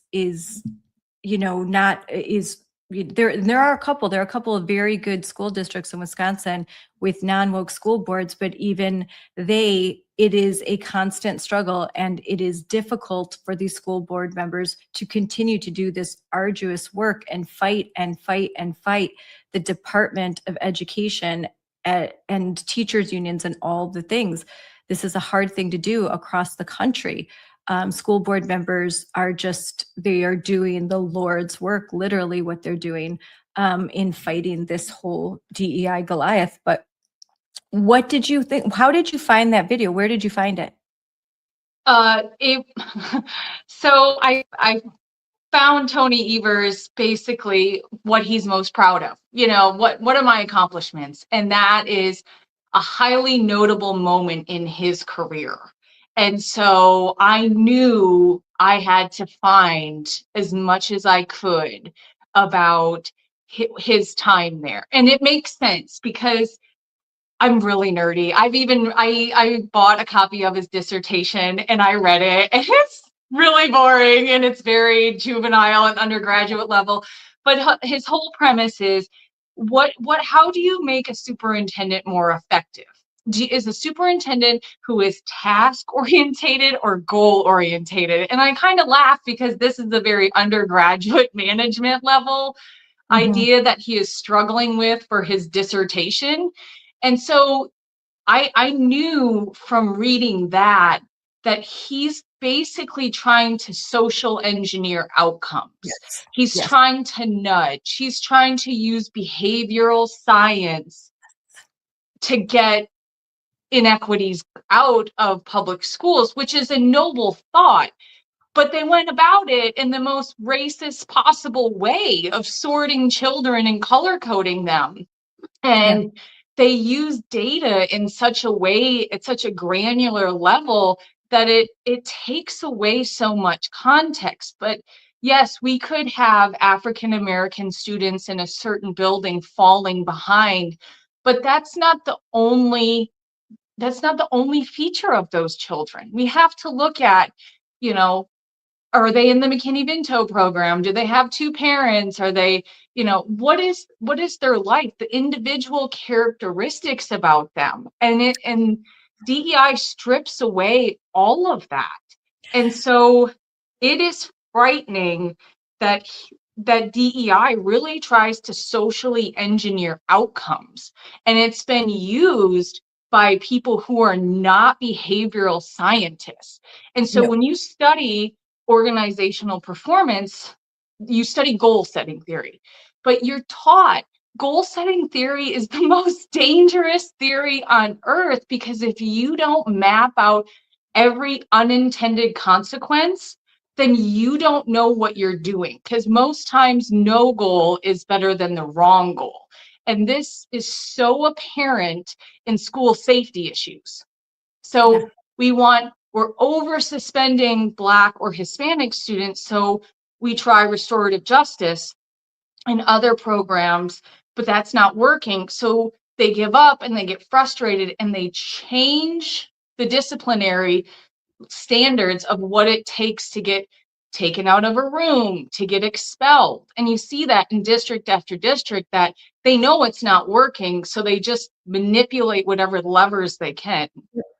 They've built a theory on a faulty premise, on many faulty premises. They have decided to, again, like you said, socially engineer education. So they've taken, there's no science to reading anymore. They're not actually interested in science and math and data. They're focused on their feelings. They're focused on their politics. They're focused on, they've been reading Paulo Freire, and that's their mantra. They're Gloria Ladson Billing. They're going to, they really have, like, he is, I think, one of the true believers, in like he grew in the 70s and this was his whole mantra. So gets the job, like, finally, I can fix this problem just the way all of the Marxist philosophers told me to do it. And we can create this beautiful world. All we have to do is root out whiteness and capitalism and Christianity and Western civilization. We've got to dismantle all these systems. Like Audre Lorde, you've got to tear down the master's house. Okay. You've got to rebuild a whole new system.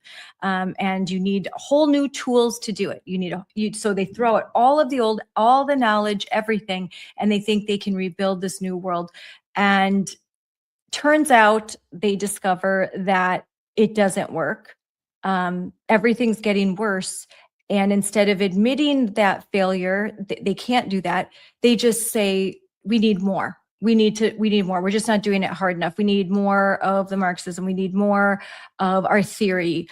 It's just then they look at President Trump and MAGA, and that's their new villain.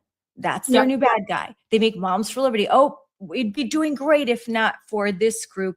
And so I think the SPLC becomes a very useful tool for these organizations to demonize all of the people that are their ideological, nemesis.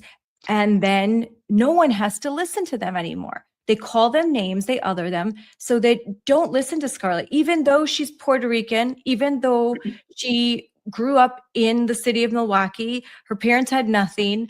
And it's through education, not their education, actual good education that was provided by Catholic Charity, that she and her family were actually able to get out of the ghettos and build a wonderful life and have children that go to medical school and law school and all of that. The American dream. No, don't look at her. She's a racist white supremacist. Yes, she's a Puerto Rican white supremacist. Look at me. I'm a white guy, but I feel your pain. Listen to me. And it defies logic, but that's the world that they live in, because logic is not their friend. They especially hate the Clarence Thomases. They hate people like me. They hate they hate gays against groomers. They hate any of the marginalized who are against them and who point out that the emperor has no clothes, because all they have is their virtual signaling. They have no virtue, and it's all they're left with is their lies, their house of cards. I get very, very passionate about this because education is the way to actually provide the American dream to so many Americans that have not yet been able to fulfill that dream, to so many children that go hungry. I mean, it's not as many as they'd like to say, but there are children that don't have what they need, and they could get it if only our education system worked. And we spend so much money on it. It should work. It should be a shining light in the world. With the money that America spends on education, we spend so much money. Half of our property taxes go to it. They should be wonderful. They should be functioning. We shouldn't even need private schools because they should be so good, but they're terrible. And even the schools that are good, technically on paper, are mired up in social justice so that they're brainwashing kids. It's very, I can't, one of my rants. Well, you're right. I mean, and what we found is mental health is the new thing. And so as you go through the timeline, but we just need to, if we just try this one new program, you know what, if we just do this, it'll finally work. Our utopia will finally work when all of it needs to be rooted out. And we need to get back to what education has been and what education should be. And one of the most telling things is if you go to the Mississippi Department of Education and you look at their mission and goals, and it talks about math and reading and, preparing these children. And if you look at the Wisconsin DPI, it's equity. Equity is their number one priority. And we've seen that priority over the last 15 years, and it doesn't work. And it's okay to say that. And it's okay to say that there are so many good teachers out there who have just been bombarded by this system because all of these things have been imposed on top of them. And so we just have to unleash the system. We know how to teach kids how to read. We know how to teach kids math. We know that, but we have to stop social engineering and being a behavioral scientist and experimenting with our education system. That's got to stop. So going back to the timeline, so you've discovered it through a March 2020 article by New America. And you said that this timeline is very unique because most cannot, put the exact day, but this was done by Tony Evers himself, right? Absolutely. This was a victory lap. So he's coming off of his time at the CCSO, and then he's doubling down.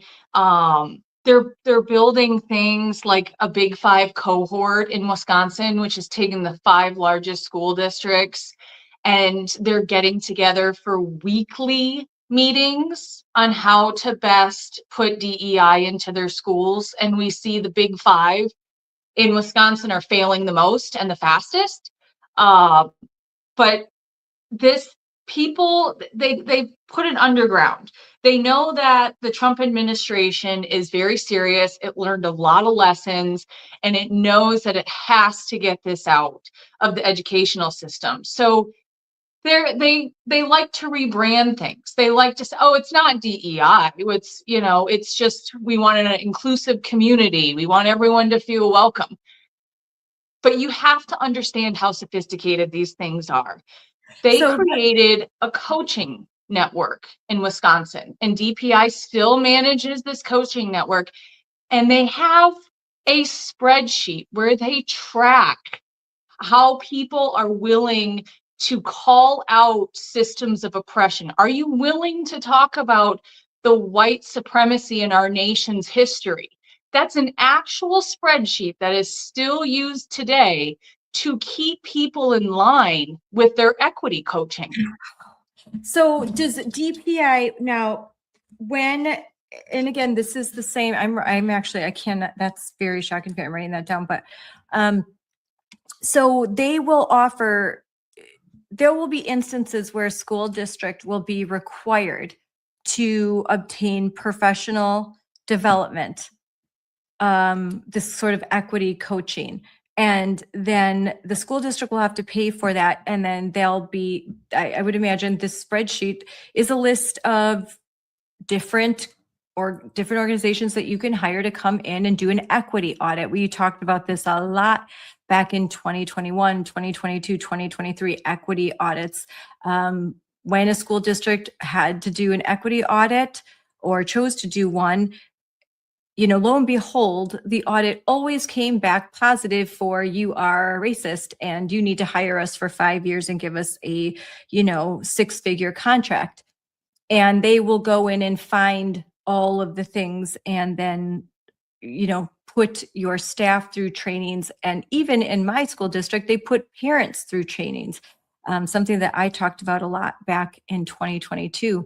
So I'm looking at going back to the timeline. This is so interesting. We're going to have another talk because we both are going to have to get kids, but this is all very fascinating. Your timeline, the timeline that you uncovered starts with September 2nd, 2009. And again, that tracks with what we just talked about. So who becomes president? But Barack Obama, President Obama. And that signals that the federal government is going to start really investing in DEI, heavily investing. Things are going to change. And I think that signal is heard across the country. So there is an introduction to courageous conversation and equity strategic planning meeting with Glenn Singleton of the Pacific Education Group. And if you don't know, then you don't know like who Glenn Singleton is. But those of us who have been in this fight for a long time know exactly who he is and what Courageous Conversations actually does. That's a huge discovery. Courageous Conversations is used all the time. They have bookstore studies that DPI has that you can do within your district. Here's all the materials, here's the questions to ask. And one thing about the Obama administration that is so important, it's the first time that behavioral scientists were part of the administration. And that's when Cass Sunstein came in and his famous book, Nudge. And so they use these behavioral tactics of, we're going to give you free will, but it's only the illusion of free will. And we're going to give you choices, but they're not really choices. They're nudging you in the direction. And that's what you see with the teacher's curriculum. It's a giant circular reference, but people underestimate how nefarious this is. This isn't, oh, we want to do something nice. There are over 600 employees at Wisconsin DPI. That's a lot of people that their sole focus, their number one goal, they just reaffirmed it, is DEI.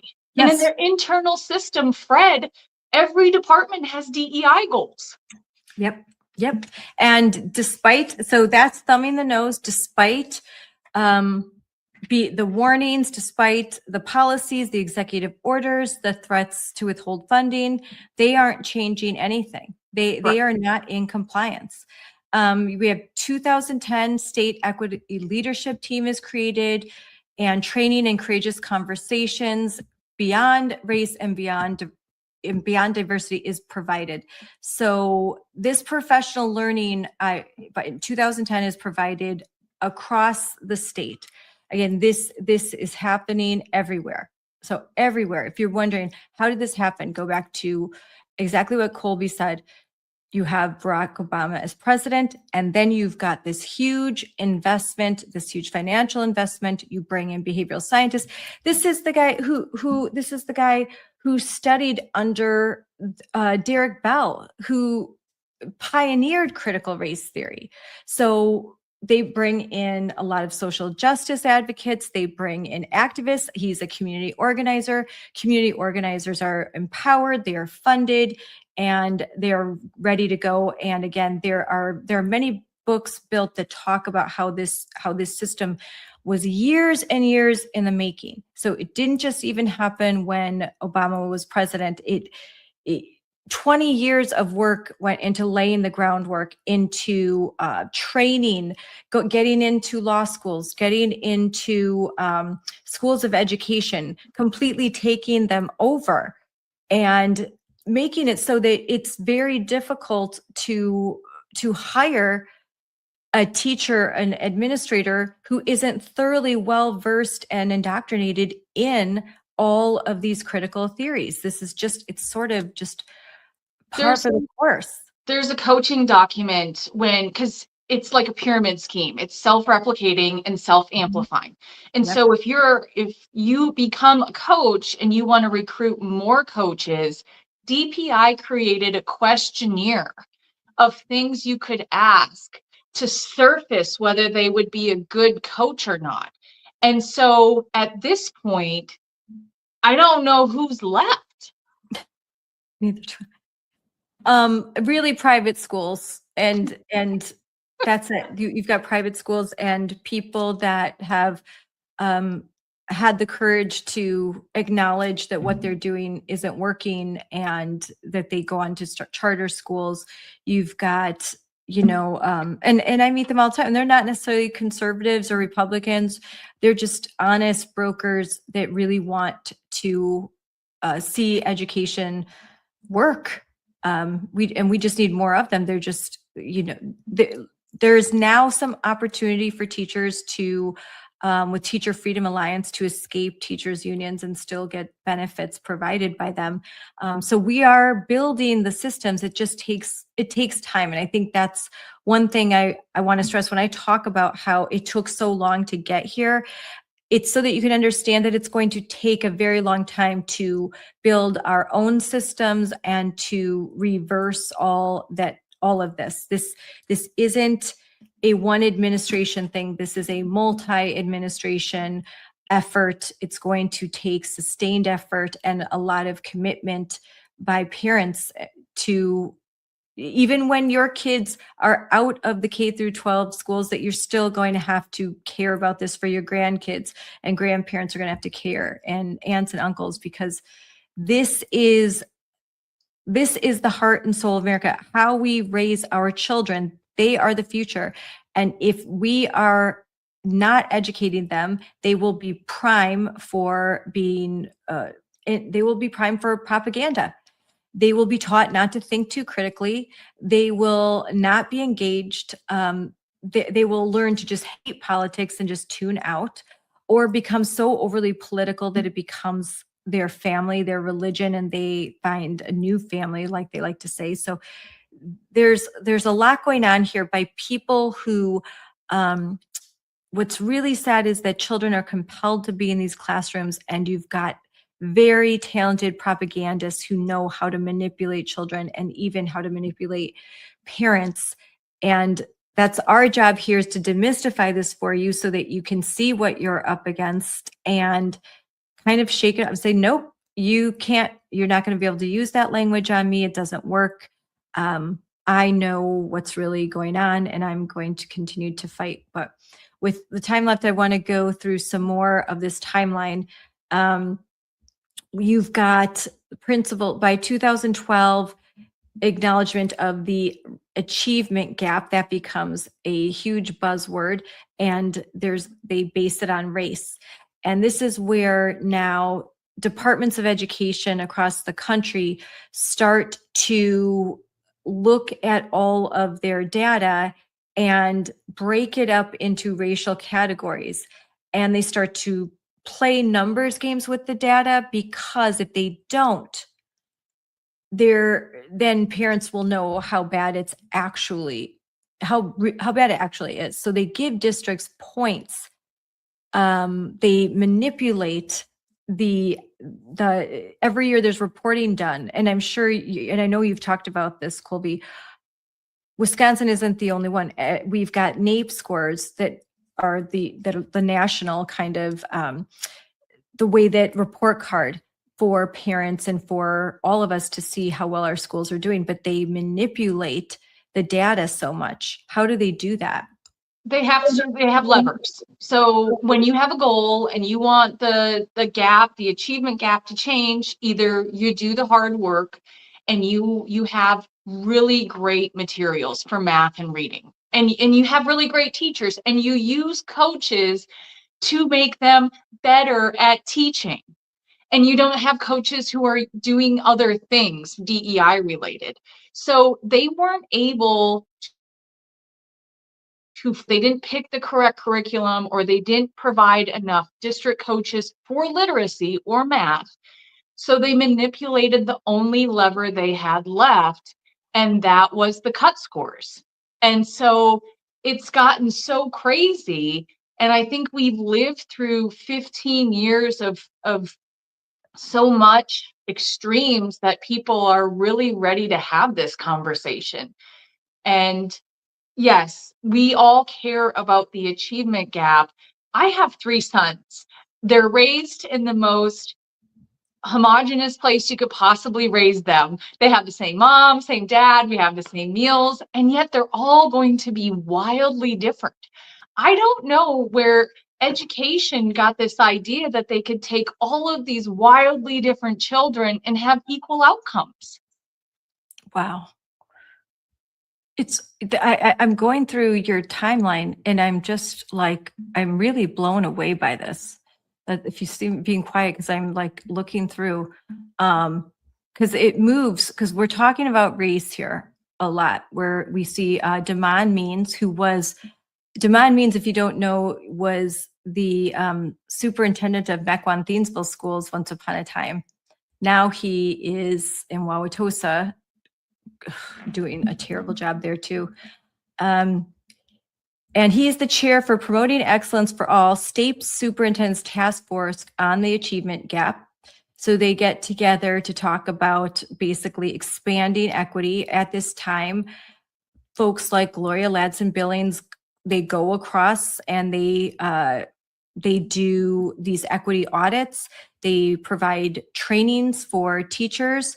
You have Elise Fratura, there's the programs, but all of these equity programs are geared towards one thing: dismantling like whiteness, which means and they want to bring in culturally responsive materials. You know, they just can't learn because we don't have the right materials, and they can't learn because they have trauma, and then the trauma-informed care gets hijacked into trauma from being trauma from whiteness through the Office of Children's Mental Health. So I can see the effort that has been made. There has been so much money and so much time and so much treasure spent on this, but it is a little bit of grace from God that we have this timeline, because it's long enough and we have the test scores to prove it, that this is a failed thought experiment. yes, This is a failed educational experiment. And that's okay. But now it's time to do the hard work and go back to what education should fundamentally be about. And math and reading are the most fundamental gifts we can give our children to make them able to have a better life. Yeah, that 100%. That we have to teach kids to read. There are success stories. The science of reading, getting back to phonics, abandoning whole language, abandoning a lot of these. Basically, they come up with every few years. There's a whole new way to teach to read, a whole new way to teach math. There's Common Core.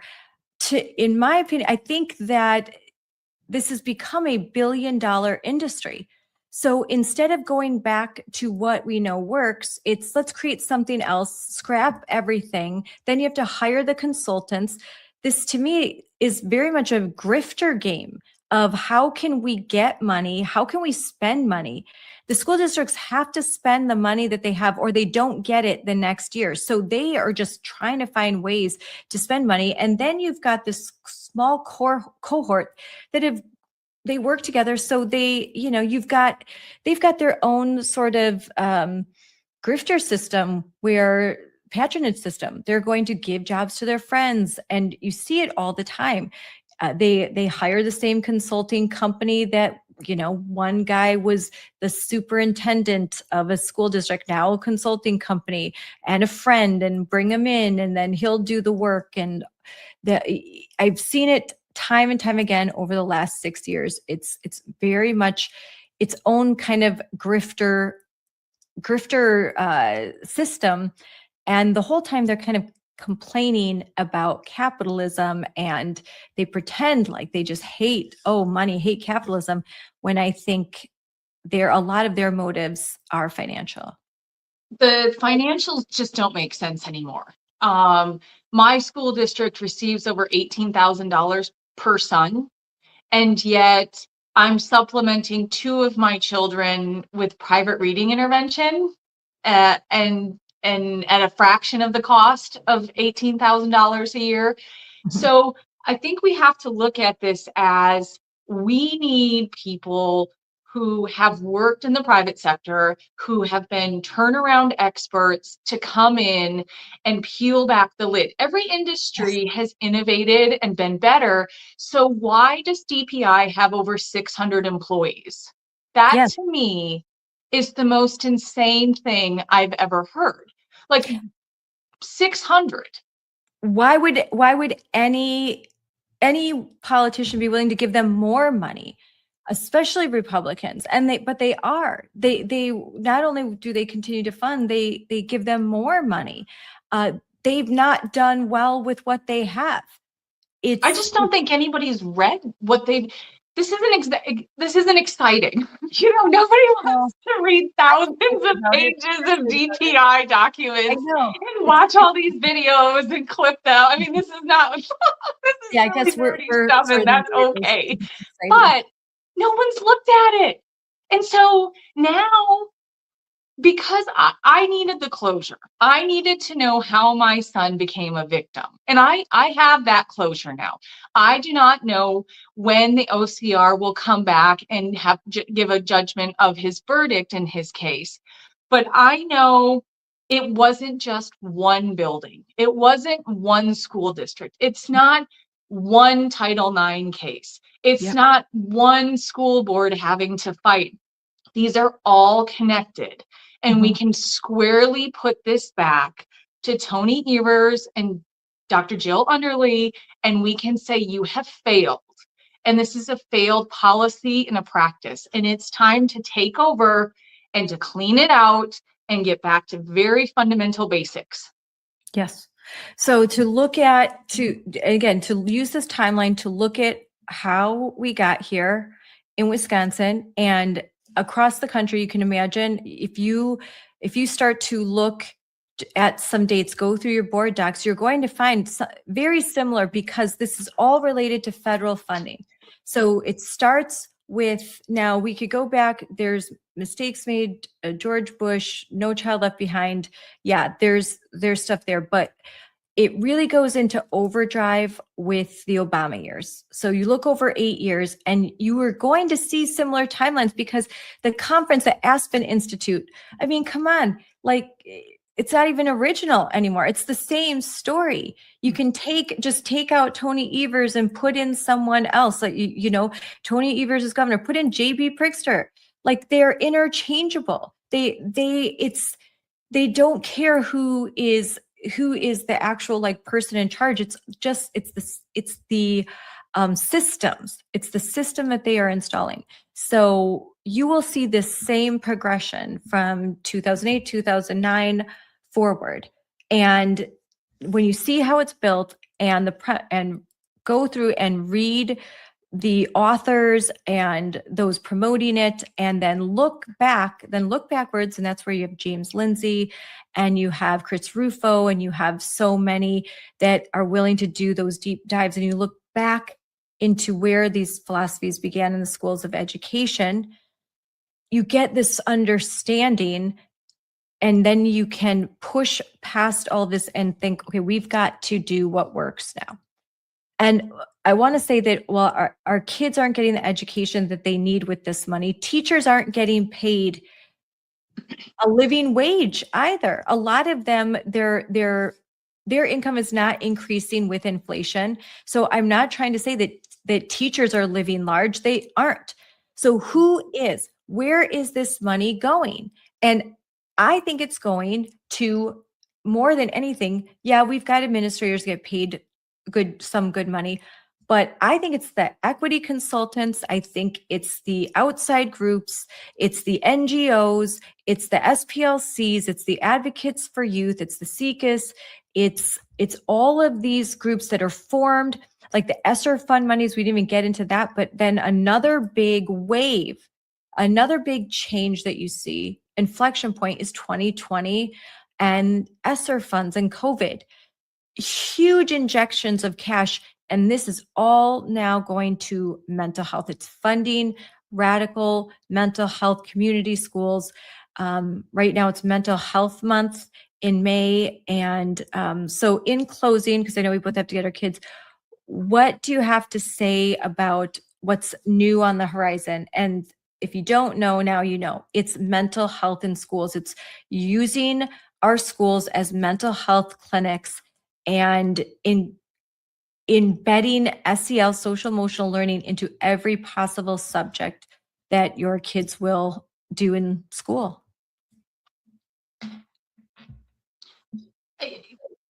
Social emotional learning and all of the mental health are just another way to recycle their funds. We've seen time and time and time again with DPI, and school districts have figured out how to outsource to consultants.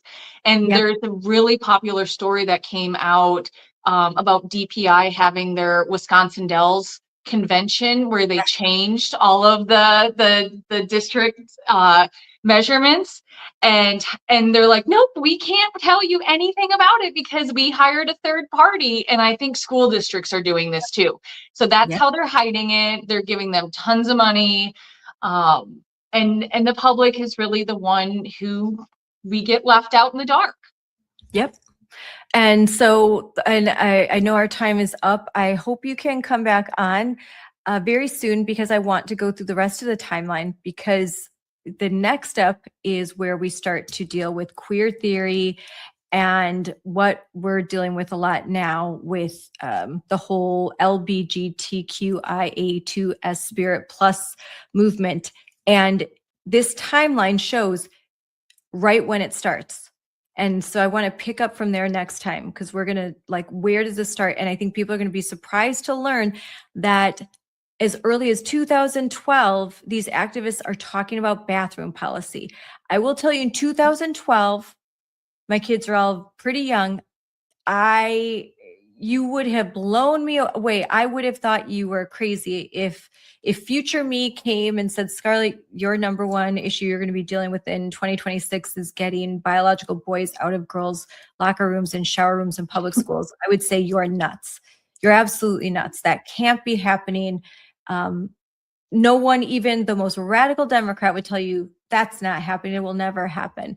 And yet that was already on their mind in 2012, which is pretty shocking to me to know that that's how long they had been planning this sort of progression. So thanks for coming on, Colbey. Thank you. I'm so glad to hear that things are going better with your son, and I look forward to picking up where we left off on this timeline.